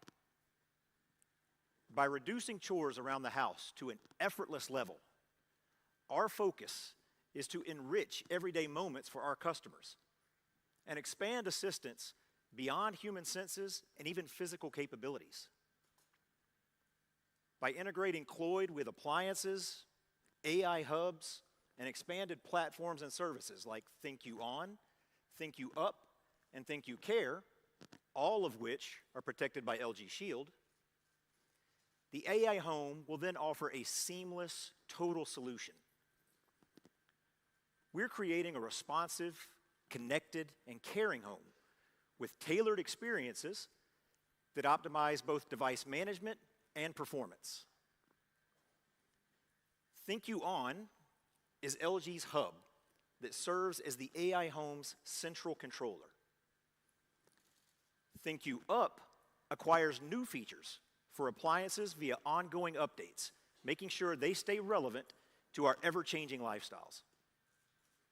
It can also analyze usage patterns to optimize your appliances and devices for personalization, maximum performance, and easy usability, keeping our spaces more enjoyable and more comfortable. Think You Care then offers proactive support for potential issues even before they arise. Think You Care will also provide step-by-step troubleshooting guides. So overall, Think You itself makes sure our customers are well cared for 24/7. Now, our venture into robotics is the culmination of LG's 7 years of commercial and industrial robot experience. And that spans across diverse sectors, including hotels, hospitals, residences, food and beverage, and many more. And though we're still fine-tuning Cloyd, we expect it to revolutionize home utility. And our unveiling of this prototype today is to show you our vision for robotic transformation within each of our lives. Looking ahead, we believe robotics will largely be affected by vision, language, action. This is an area that LG is deeply invested in and proficient with. Our proprietary VLA research and applied sciences will help shape the future for the entire robotics industry. Our VLA model enables the execution of complex physical tasks through AI algorithms that quickly optimize performance even with limited data. To bolster efficacy, we're building large-scale data sets, including tactile and force data, through collaborative partnerships with big tech companies. This will accelerate learning across a multitude of platforms. Our goal for Cloyd is simple yet ambitious: to make life effortless by performing complex chores, to enrich activities to make them even more enjoyable, and to expand assistance beyond everyday life. Now, it's worth noting, Cloyd's technology is not limited just to the household. Its components, like the actuators, are all expansion opportunities. Decades of accumulated innovation in AI core tech, including AIDD motors, were what brought about our actuator technology. LG's actuator lineup will offer scalable solutions for diverse robotic systems and industries, flexibly supporting different payloads, motions, and operational needs. So, ladies and gentlemen, human-centered innovation is our mission to ensure the homes we live in and the world around us are in tune with us. Our innovations will continue from the home to the world outside into every space that we encounter. Thank you.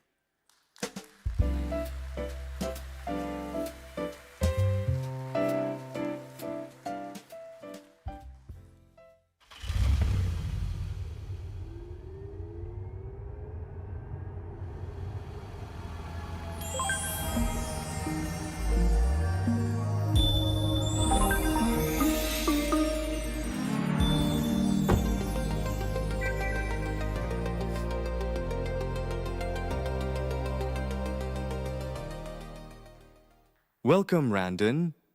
You made it in time. Even with all the traffic in Vegas, what with CES being in town. Yeah, that was a long drive, but it wasn't bad at all.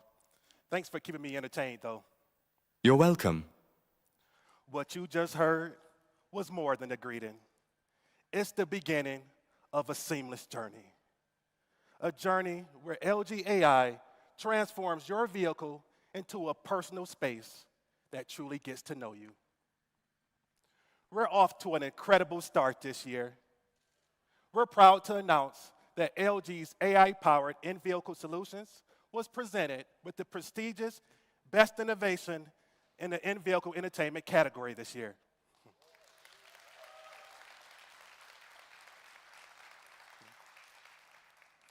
This recognition reaffirms our mission. We are not a mere automotive supplier of just vehicle components. We are an experienced architect, engineering affectionate intelligence, transforming vehicles into smart, personalized spaces for our OEM customers. Drawing upon LG's unparalleled and unique cross-domain expertise in consumer electronics and IT, we're bringing AI intelligence from the home now to the road, getting you simply more than just getting from point A to point B. We're offering you the mobility experiences and moments in between. At the heart of this transition is our automotive vision solution, an advanced in-cabin sensing system powered by LG AI. It tracks your eyes, recognizes gestures, and understands your needs and intentions in real time as it delivers technology that anticipates, responds, and enriches every moment of your journey. Here's a visual example of how travel inside an LG-equipped vehicle would be. Because the moment autonomous driving is engaged, the ordinary simply fades away. The dashboard instantly switches from a monotonous 2D display to an immersive 3D interface that's both dynamic and intuitive. For those in the passenger seat, the interaction is equally smart. Spot an intriguing billboard, swipe down, and 3D product information springs to life on the display, enabling end-to-end retail capabilities. This is what we call true expansion of wellness, where every seat becomes its own personalized, unique world, where your gaze and gestures bridge the gap between curiosity and information exploration. For those in the rear, our in-vehicle entertainment solution, powered by LG AI, expands the boundaries of your connected spaces. Content previously viewed at home continues in-cabin, but on the side window, where just a simple tap sends it to the rear seat entertainment display. Now passengers can dive into entertainment seamlessly during travel. Let's say while driving, you spot a location that sparks a memory. You can instantly capture and share it with a loved one to reminisce that moment, making every mile an opportunity to connect. Best yet, this connected space extends beyond the cabin. Imagine someone outside the vehicle trying to communicate using sign language. With advanced hand gesture recognition and real-time translation capabilities, LG AI enables full two-way communication as it breaks down barriers to create even more meaningful connections. This is what LG calls expansion of connected spaces, where technology doesn't just link devices together, but it bridges people together with social interactivity. With regards to the driver's interface, there's even more LG innovation at play, as our mobility display solution transforms the windshield into an intelligent canvas. Again, with just a simple swipe, the interface expands from the center information display onto the windshield itself, augmenting essential information ranging from real-time traffic light countdowns, lane guidance, and even navigation cues directly onto the road ahead. When you drive autonomously, your travel experience transforms entirely. A lengthy, monotonous tunnel comes to life as a soothing and engaging digital forest.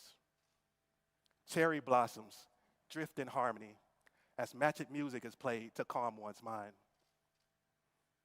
This is our expansion of perception, where the windshield augments reality itself, transforming not only what you see, but how you experience every mile of every moment. The experiences demonstrated here represents our core vision for our intelligent mobility solutions. Some technology is available today, some in the near horizon. But we're sharing this with you today as an inspiration towards what we can achieve together with the support of our OEM partners. Because as an experienced architect, LG truly stands apart. We're leveraging our on-device, multimodal, generative AI platform to orchestrate better living in real time. And this spans across our entire portfolio, ranging from in-vehicle infotainment, connectivity, displays, ADAS vision systems, lamps, and even powertrain solutions. Now, from the home to roads and beyond, we're engineering a connected tomorrow that's truly intelligent, effortlessly seamless, and ultimately providing a personalized space that's uniquely yours.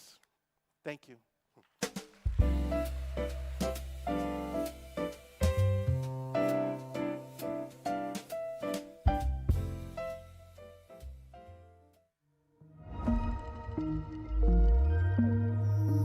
Rise in temperature and humidity throughout the hall.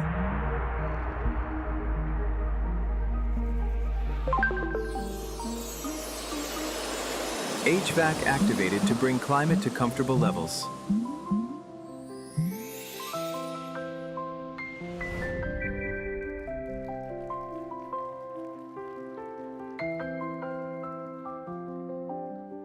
Wow! With all the new innovations we have shared, I'm not surprised things got a little warmer in here. From home to mobility and even commercial industrial applications, LG does have everything covered. Today, we introduced AI-driven platforms that do not simply improve life at home or on the go, but are transforming the commercial world that powers our global digital economy. LG is reinventing how every space connects, from the personal spaces in your homes and vehicles to large-scale operational spaces that run the digital world. At the center of this transformation is modern data centers. Now, the core platform and backbone of the AI era. As a leading global supplier of advanced HVAC solutions, LG is using its expertise to completely reimagine what data centers can be. We are designing an open, collaborative ecosystem that encourages innovation and global partnerships.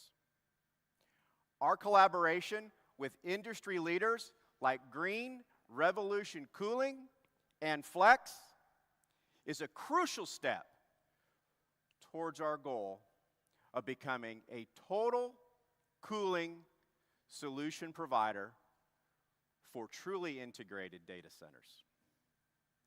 Together, we are driving breakthroughs across the entire cooling spectrum, from integrated thermal management solutions, including liquid immersion cooling. These advancements build on our solid foundation of proprietary technologies, including chillers, cold plate distribution units, beacon cloud, and many others. We are also strengthening our global impact through strategic partnerships with rapid growing regions like the United Arab Emirates, Saudi Arabia, and many others. These partnerships reinforce LG's role as a key infrastructure architect able to deliver the highest standard of HVAC performance. Hey, Steve. Oh, hey, Cloyd, what brings you back to the stage? I noticed by your voice and tone that you might want some water. Thank you. It's very thoughtful of you and much needed. You know, I need to fist bump as well.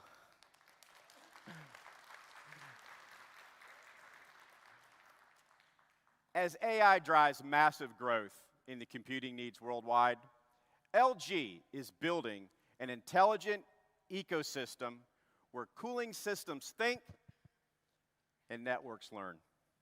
With LG, every digital service, including transaction, content streaming, AI calculations, and cloud storage, runs smoothly, securely, and with maximum energy efficiency. Cloyd, do you have something you want to say? Better yet, how about you close out today's world premiere for all of us? Can I? I'd be delighted. All right, then. I'm going to leave this up to you. Thank you, everyone. Bring it home, Cloyd.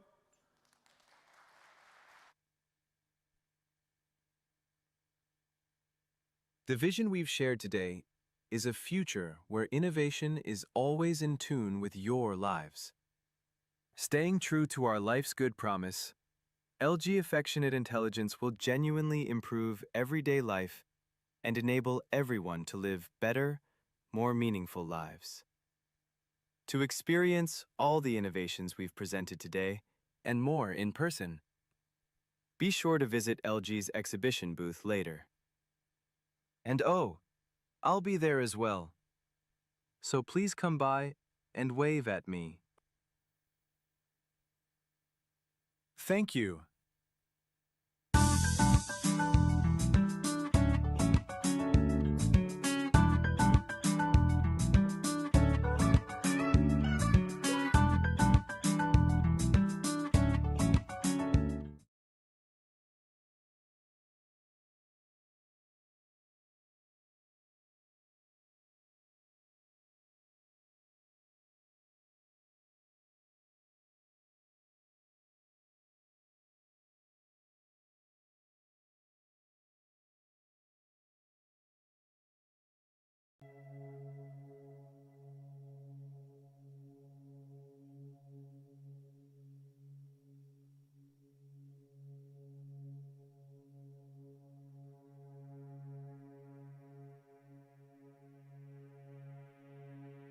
The Hyundai Motor Group CES 2026 Media Day will begin shortly at 1 p.m.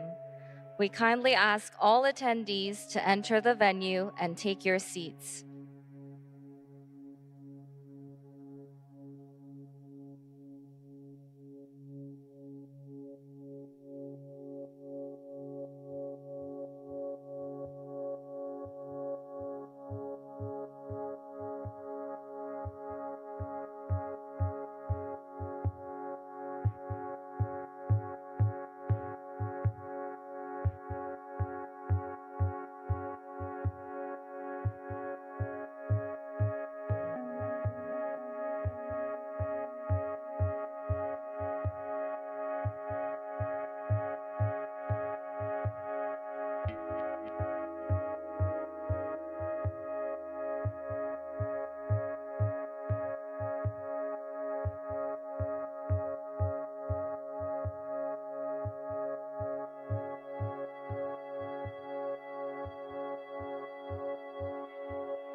Welcome to the Hyundai Motor Group CES 2026 Media Day. The event will begin shortly. We kindly ask all attendees to please take your seats and ensure your devices are set to silent.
I love our yellow friends.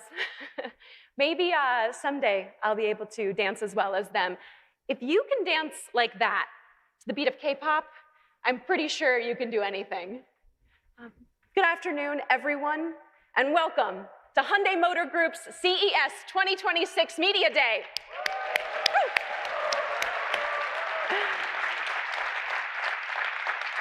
I'm Mary Frayne, Director of Spot Product Management at Boston Dynamics, and it's great to be with you all today.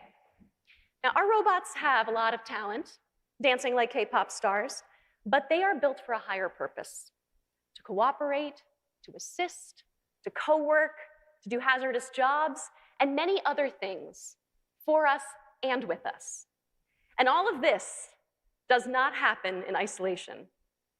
It's all about partnership. It takes so many talented people, my colleagues at Boston Dynamics and Hyundai Motor Group, and many other valued partners, each bringing something essential to achieve what we call human-centered AI robotics. Robots equipped with physical AI. Robots that perceive the world like we do and work responsibly for us and with us. This is technology that is built for humanity. Technology that supports us, extends our capabilities, makes our work safer, and in some cases more meaningful. And now, let's take a look at what that world looks like and what it means for all of us.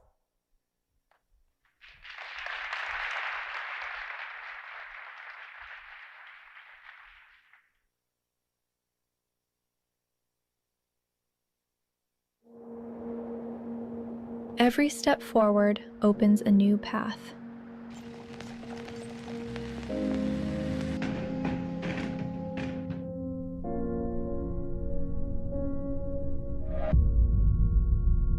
It becomes a pulse toward worlds yet unseen. Today, robots learn from humanity. Robots learn from robots. And systems learn from systems. We meet as partners to further evolve.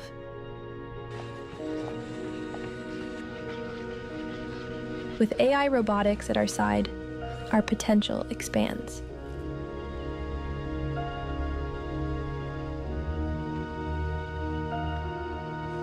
Guiding what matters most.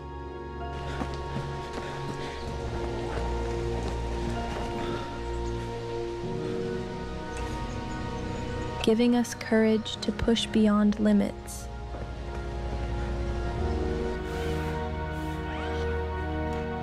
And the collective strength to share the burden.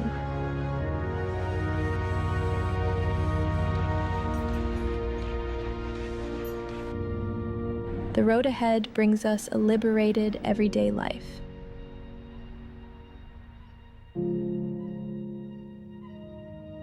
Safer from risks and freed from repetition.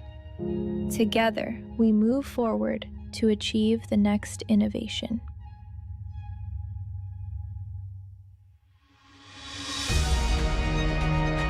Every moment creates a trail of data where humanity and AI robotics open a greater cycle of progress and awaken the dawn of infinite possibility.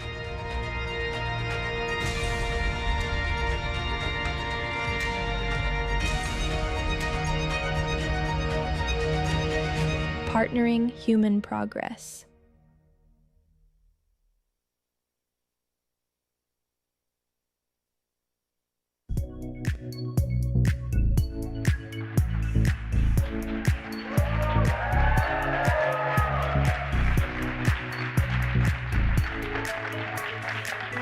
Good afternoon. I'm Zach Jakowski, and I'm the VP and General Manager for Humanoid Robots at Boston Dynamics. And I'm Aya Durbin. I lead our humanoid application product strategy at Boston Dynamics. Wow, it's incredible to finally show the robots we worked so hard on at such a big global stage. How do you feel, Aya? I feel the same. I'm excited and honored to be here. For the last 30 years, Boston Dynamics has pushed the boundaries of the possible. Hundreds of millions of people from around the world have watched our journey online, captivated by the future coming to life before their eyes. And while the robots are impressive, the truth is that many of us joined the company for a simple reason: to change the world for the better. We believe in the future that we imagined as kids, where robots are partners in our everyday lives, where they're not just impressive feats of engineering, but built to make our lives better and push the world forward. And for the first time in our history, we see a very clear path to that future coming to life. I've been designing, building, and programming robots for my entire career, and I've never been more excited about what's next than I am right now. We're on the cusp of a transformational shift that will be as impactful as the smartphone. Earlier, you saw a pretty cool dance performance from our Spot robots. Spot was our first product, but the Spots deployed with customers don't have time to dance. Those Spot robots collect data, reduce downtime in industrial facilities, and keep people out of harm's way. Over the past 5 years, we've deployed thousands of Spots to hundreds of customer sites in over 40 different countries. Spot is a serious commercial success. We launched Stretch in 2023 to bring total flexibility to warehouse automation, starting with truck and container unloading.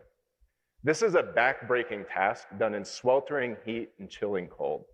Stretch has now unloaded more than 20 million boxes for our customers. These are real examples of how the robots that we build make workplaces safer and people more productive. So what's next? Our vision is a humanoid that is general purpose, that can go anywhere, understand its surroundings, and manipulate any object. We're starting in industrial environments first. We're building a tool that can drop into your facility as it exists today. It doesn't just do one job, but is flexible enough to evolve as your business changes. Over the last few years, we have visited hundreds of customer sites, walking the floors with the people who understand their operations best.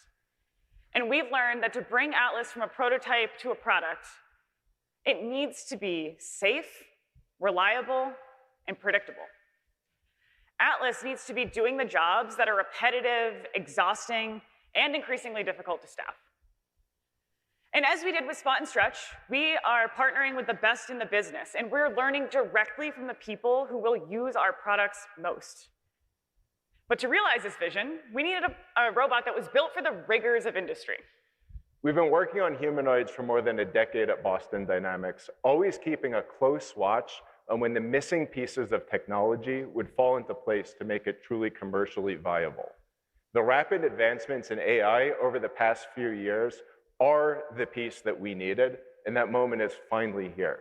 Now it's time to officially take Atlas out of the lab. So for the first time ever in public, ladies and gentlemen, please welcome Atlas to the stage.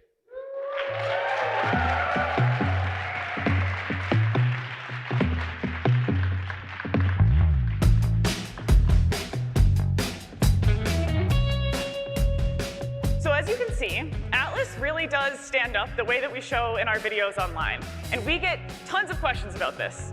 Zach, while we have everyone here, do you want to provide a little bit of insight into how we made that decision? I mean, it's pretty simple. Atlas doesn't have to move like a person does, and we're looking for the most stable, efficient way to get up, and it turns out this is it. The other question we get all the time is how Atlas is moving. How is Atlas moving today?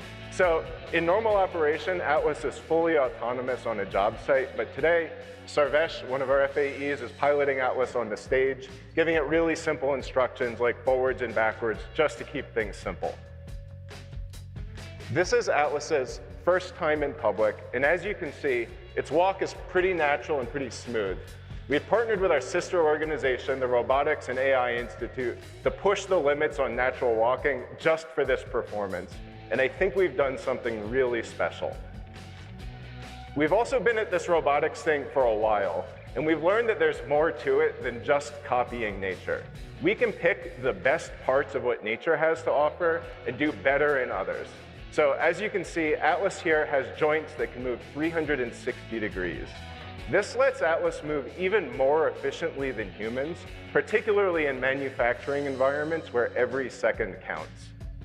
We've also designed Atlas's head and face very purposefully. We want folks working with Atlas to know that Atlas is a helpful robot and not a person. Seeing Atlas live in action for the first time is wildly exciting. But seeing it perform real industrial work is even more compelling. We recently took this robot down to the Hyundai Motor Group Metaplant America to have Atlas test in a real manufacturing facility where we performed autonomous material handling tasks. We proved that humanoids could be viable in a real-world application. And we collected data and learnings that we took back to Boston to make our product even better. If you would like to see what one of those applications looks like, we will be running live demonstrations all week long in the Hyundai Motor Group booth at CES. And that's not all. We have been hard at work on the hardware itself. We are building out the functionality that our customers need in a product deployed at scale. Zach, you want to talk about it? Of course I do. The version of Atlas that you're seeing here is just a research prototype that we've been using for a couple years to understand the system. But we've been hard at work on making the actual product version of Atlas. I can confidently say that this product version of Atlas is the best and actually simplest robot that we have ever built. But rather than just talk about it, why don't we actually show you what it's going to look like?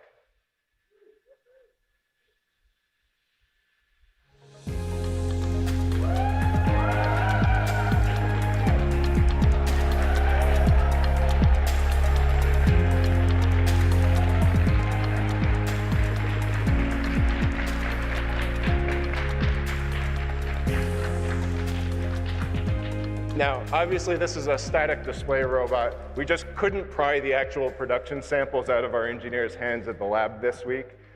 So we're going to be showing you videos of that robot in the coming weeks. This product generation of Atlas surpasses any other enterprise-grade humanoid.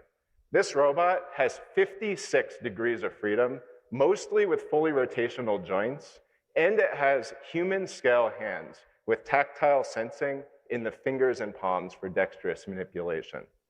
Atlas's 360-degree cameras see in all directions, so it understands when people are approaching, which is part of our holistic safety concept. Atlas is also strong. It can lift up to 110 pounds and reach up to 7.5 feet in the air. Atlas is also water resistant. In real industrial environments, robots need to undergo washdowns, and it can operate at its full capabilities, including strength between -4 and 104 degrees Fahrenheit. It's going to be easy to teach Atlas new tasks. Most can be trained in less than a day. Atlas can perform these tasks at a reliable, consistent pace for about 4 hours using its dual swappable batteries. And when they run low, Atlas navigates back to its charging station and swaps its own batteries, getting right back to work. Finally, Atlas robots share intelligence. Through our Orbit platform, once one Atlas learns a skill, it can be shared with any other Atlas. These industry-leading specs, along with our industry-leading foundation models, allow Atlas to take on challenging tasks. Tasks that Atlas will do autonomously on its own from day one, assisting people and prioritizing a collaborative, human-centric approach. And as we continue to build out our general purpose technology, our customers will be able to use our Orbit software to teach Atlas new and specialized skills. Do you want to wrap us up by talking about our production and deployment plans? Of course.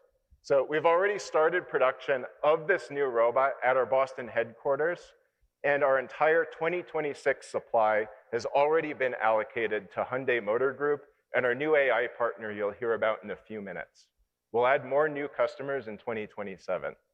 But for now, we're planning additional pilots at Hyundai Motor Group and building a facility that we call the Hyundai Robotics Metaplant Applications Center. This center is the cornerstone of our plan to build the most complete data set in the world to train humanoid skills in manufacturing, creating an engine for deploying tens of thousands of Atlas robots across Hyundai Motor Group facilities worldwide. It's a data factory. Hyundai Motor Group isn't just deploying the Atlas robots either. They are going to build them. Together, we are building a new robotics factory capable of producing 30,000 Atlas robots a year. This is what's truly required to deliver the full promise of humanoids across the industrial, commercial, and home markets. We are so excited to bring Atlas into the world. Visit the Hyundai Motor Group booth over this week in the Convention Center to see more. And now, to share how Hyundai Motor Group will accelerate Atlas deployment, please welcome Sin-hyun to the stage.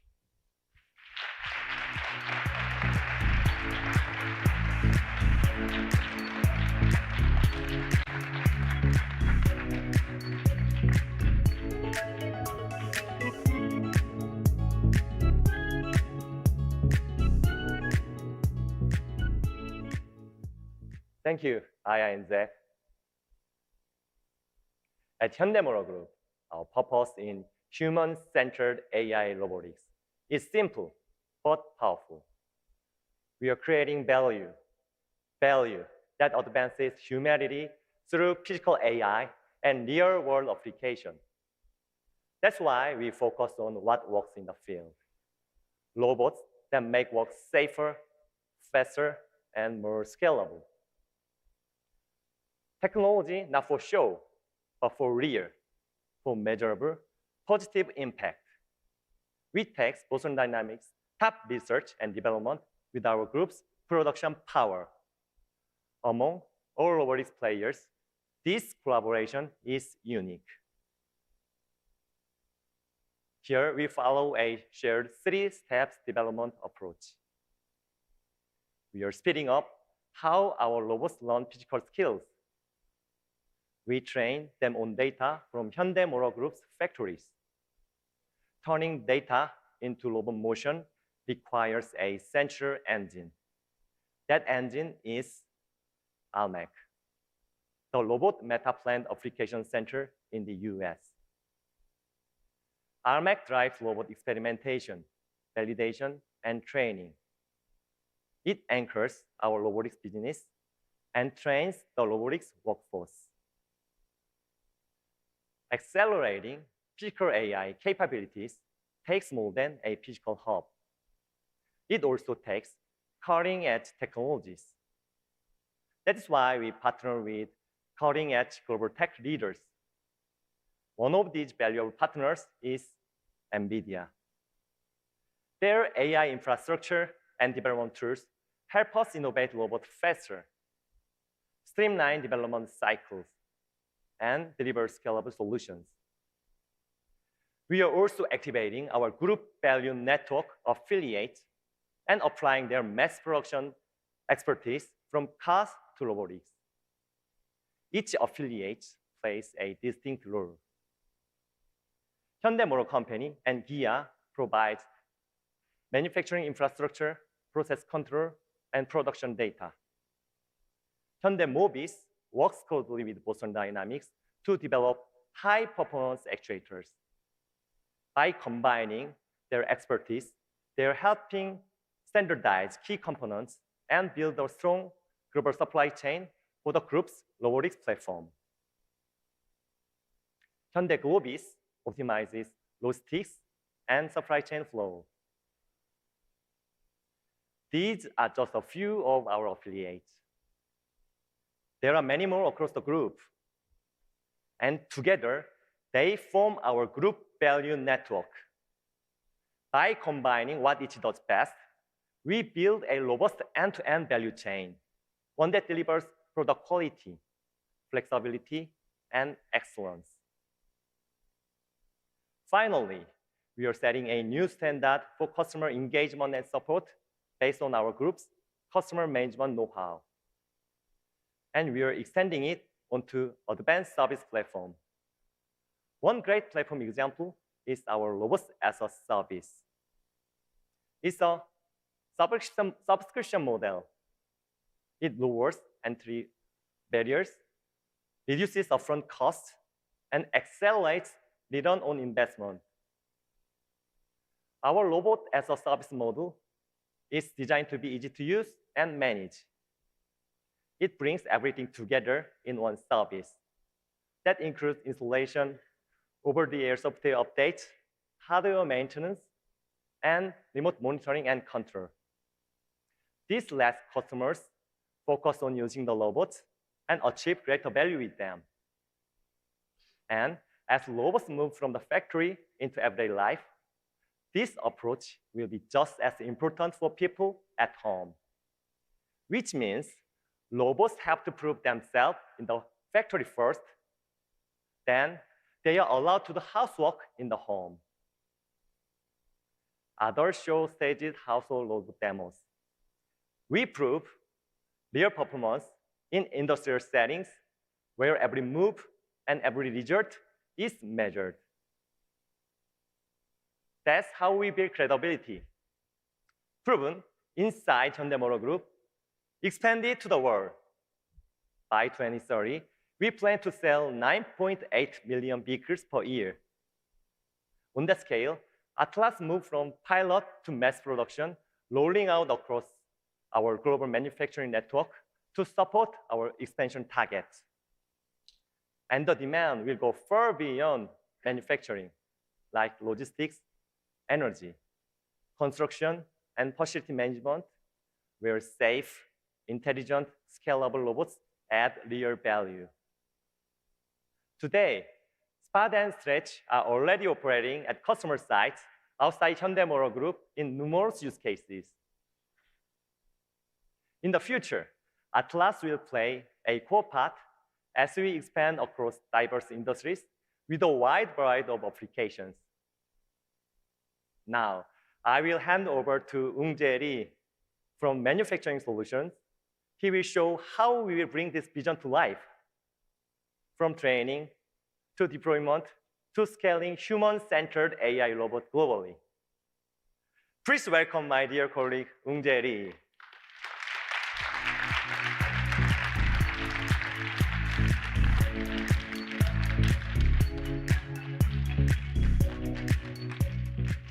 Thank you, Sun-Young.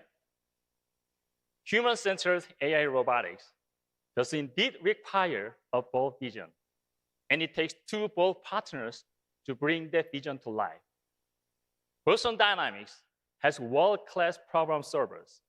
Hyundai Motor Group delivers the power of scale in production, and when the two come together, they create powerful impact, fueled by one of the most precious resources of our time: data.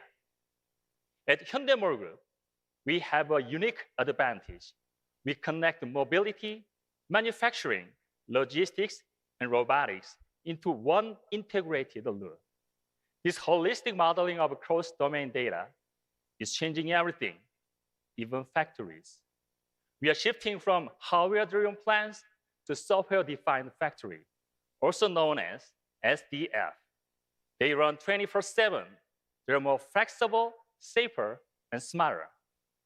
Software lets us update, improve, and share intelligence across our global plant network. That is how Hyundai Motor Group will grow a connected SDF system, each learning from the others, each lifting the whole network. Our first SDF, HMGs, is already up and running in Singapore. We'll grow from there, connecting data, people, and technology across every plant in the Hyundai Motor Group. Our SDF roadmap has one goal: achieve the best for our customers. We aim to adapt faster to local demands, raise product quality beyond today's benchmarks, offer better prices through efficiency, and improve employee safety. SDF is also optimized for better collaboration between humans and robots. Across our plants, robots already handle tough, dangerous, repetitive work. Automation delivers clear benefits in the press, body, and paint shops, where it reaches up to 100%. It promotes productivity, strengthens quality, and most importantly, keeps people safe. It's the unique approach of Hyundai Motor Group, human-centered automation. Even in a highly automated era, people remain essential, supervising, guiding, and maintaining robot colleagues, always retaining full control. As automation grows, the human role will become even more important. Robots will take on physical strain, so people can focus on oversight, decision-making, and problem-solving. People will lead through software, using digital twins to test scenarios, adjusting workflow with data-driven precision. But this doesn't happen overnight. The tasks must be trained systematically, safely, and with real-world context. That's the purpose of ALMAC, which will be located here in the US.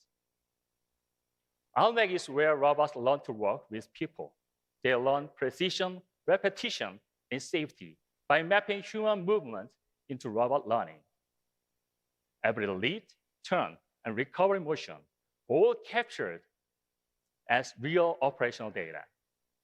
No company has more real-world factory data than Hyundai Motor Group because our SDM network is global and well-connected. This data creates better training. Better training creates safer, smarter robots, and smarter robots create better factories for people. Big input, great output. Our roadmap is clear. The ALMAC opens this August and creates the basis for future robots. By 2028, the Atlas global rollout begins within our SDF network. Atlas will start to perform high-precision sequencing tasks. By 2030, robots will handle complex assembly. Together, with our robot colleagues, work is safer, lighter, and more meaningful. Because our robots don't compete with humans, they compete for humans.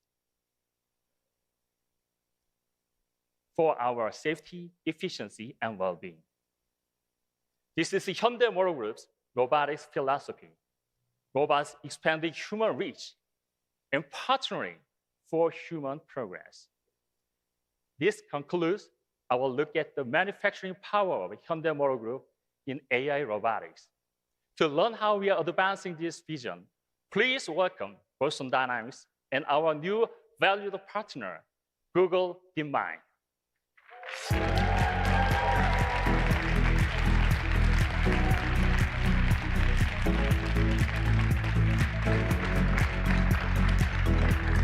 Hey, Carolina.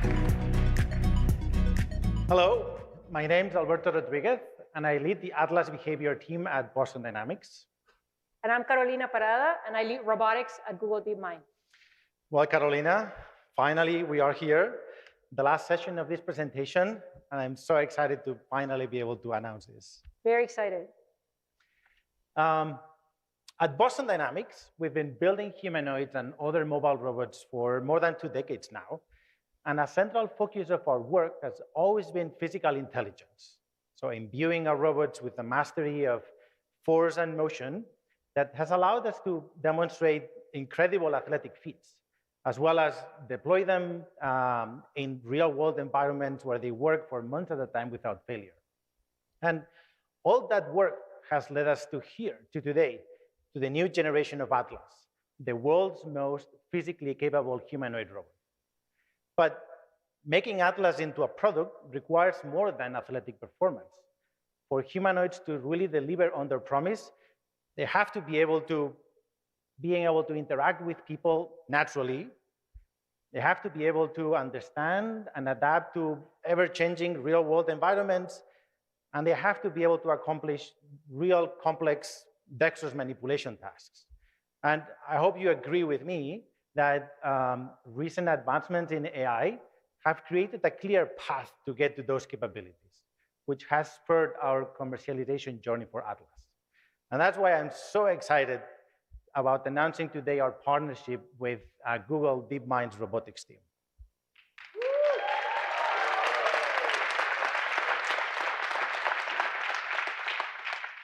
This partnership sits at the world's leading intersection of robotics and AI. And we believe it will take us to a new era of human-centered AI robotics. What do you think, Carolina? Excellent. At Google DeepMind, our mission is to build AI responsibly to benefit humanity. We've always believed in the potential for AI to transform robotics, and we've seen firsthand how robotics can shape the frontier of AI. Robotics brings many different domains of machine learning together, from 3D perception, multimodal understanding, advanced reasoning and planning, and all of this in the physical world. That makes robotics a frontier application of AI, and one that will help us shape how we evolve AI beyond our screens and into the physical world. Over the last couple of years, we've seen remarkable progress on our Gemini and other foundation models that operate across text, images, and video modalities. And at Google DeepMind Robotics, we've been making rapid progress to bring all of Gemini's multimodal world understanding into the physical world by also adding actions as a new modality in Gemini. These models, called Gemini Robotics, bring advanced embodied reasoning and generate actions that can directly control a robot in a way that is general, interactive, and dexterous. But these highly intelligent general-purpose robot brains are most powerful when combined with a highly capable generalist body. And that is what brought us together. Boston Dynamics has defined the leading edge of robotics for decades, and we can't wait to work with them. We want to bring together the remarkable robots and know-how with our advanced AI models to build truly transformative robots. That's our vision for this collaboration with Boston Dynamics. We're looking to integrate our cutting-edge AI foundation models with Boston Dynamics' new Atlas robots. And we'll aim to develop the world's most advanced robot foundation model to fulfill the promise of true general-purpose humanoids. Exactly. We're going to bring together the deep expertise in robotics and AI from both teams, and we're going to develop next-generation humanoids that combine the world-leading generalization and reasoning capabilities of Gemini with the strength, speed, fluidity, and reliability that characterize Boston Dynamics robots. The DeepMind robotics team has already shown that robots can generalize to new scenarios and that they can perform manipulation tasks just from simple language instructions. And one of the core goals of this partnership is to significantly expand the scope of that generalization to include a much larger set of tasks, complex real-world tasks, like the ones that you'll see Atlas performing this week at our booth at CES. That's right.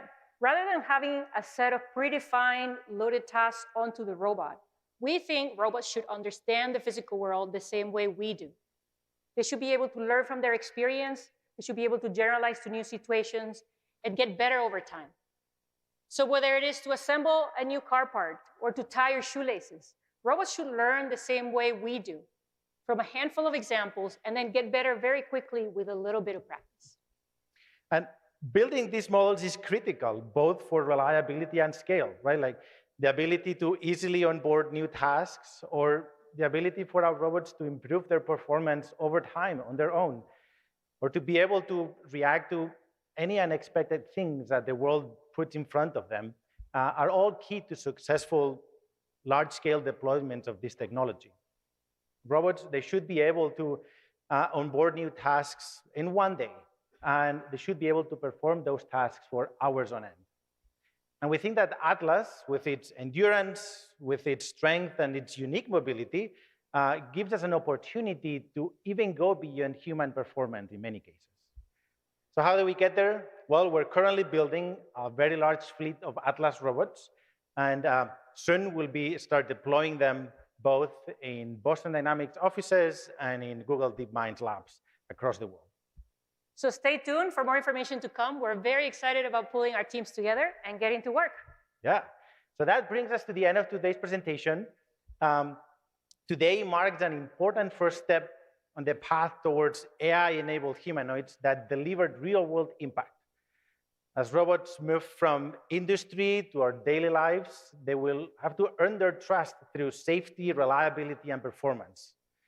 Human-centered AI will make our lives easier and safer, and ultimately more fulfilling.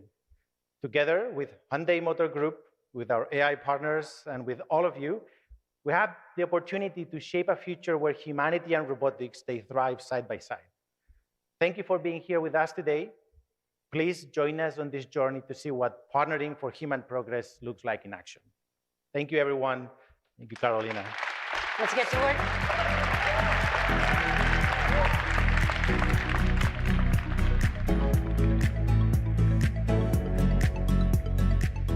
This concludes the Hyundai Motor Group CES 2026 Media Day. We warmly invite you to visit the Las Vegas Convention Center in the West Hall from January 6th to 9th. There you'll experience our AI robotics solutions on public display. We will now begin the photo session.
All right, yeah, this is the end. So I'm also going to end the stream because it's been a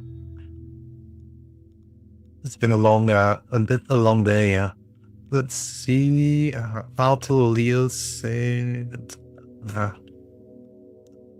See who was it already? See who are we waiting? Oh yeah, 0xz2.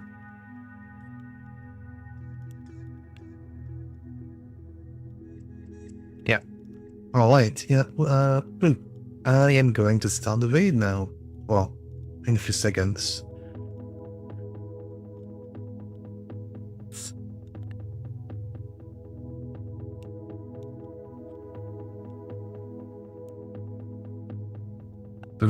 Zero is playing Genshin Impact. Right, yeah. But that's for those who are on Twitch. And yeah, everyone, yeah, have a great rest of the day or evening or good night, yeah, depending on your time zone. Take care and see you soon. Thanks, everyone, and bye.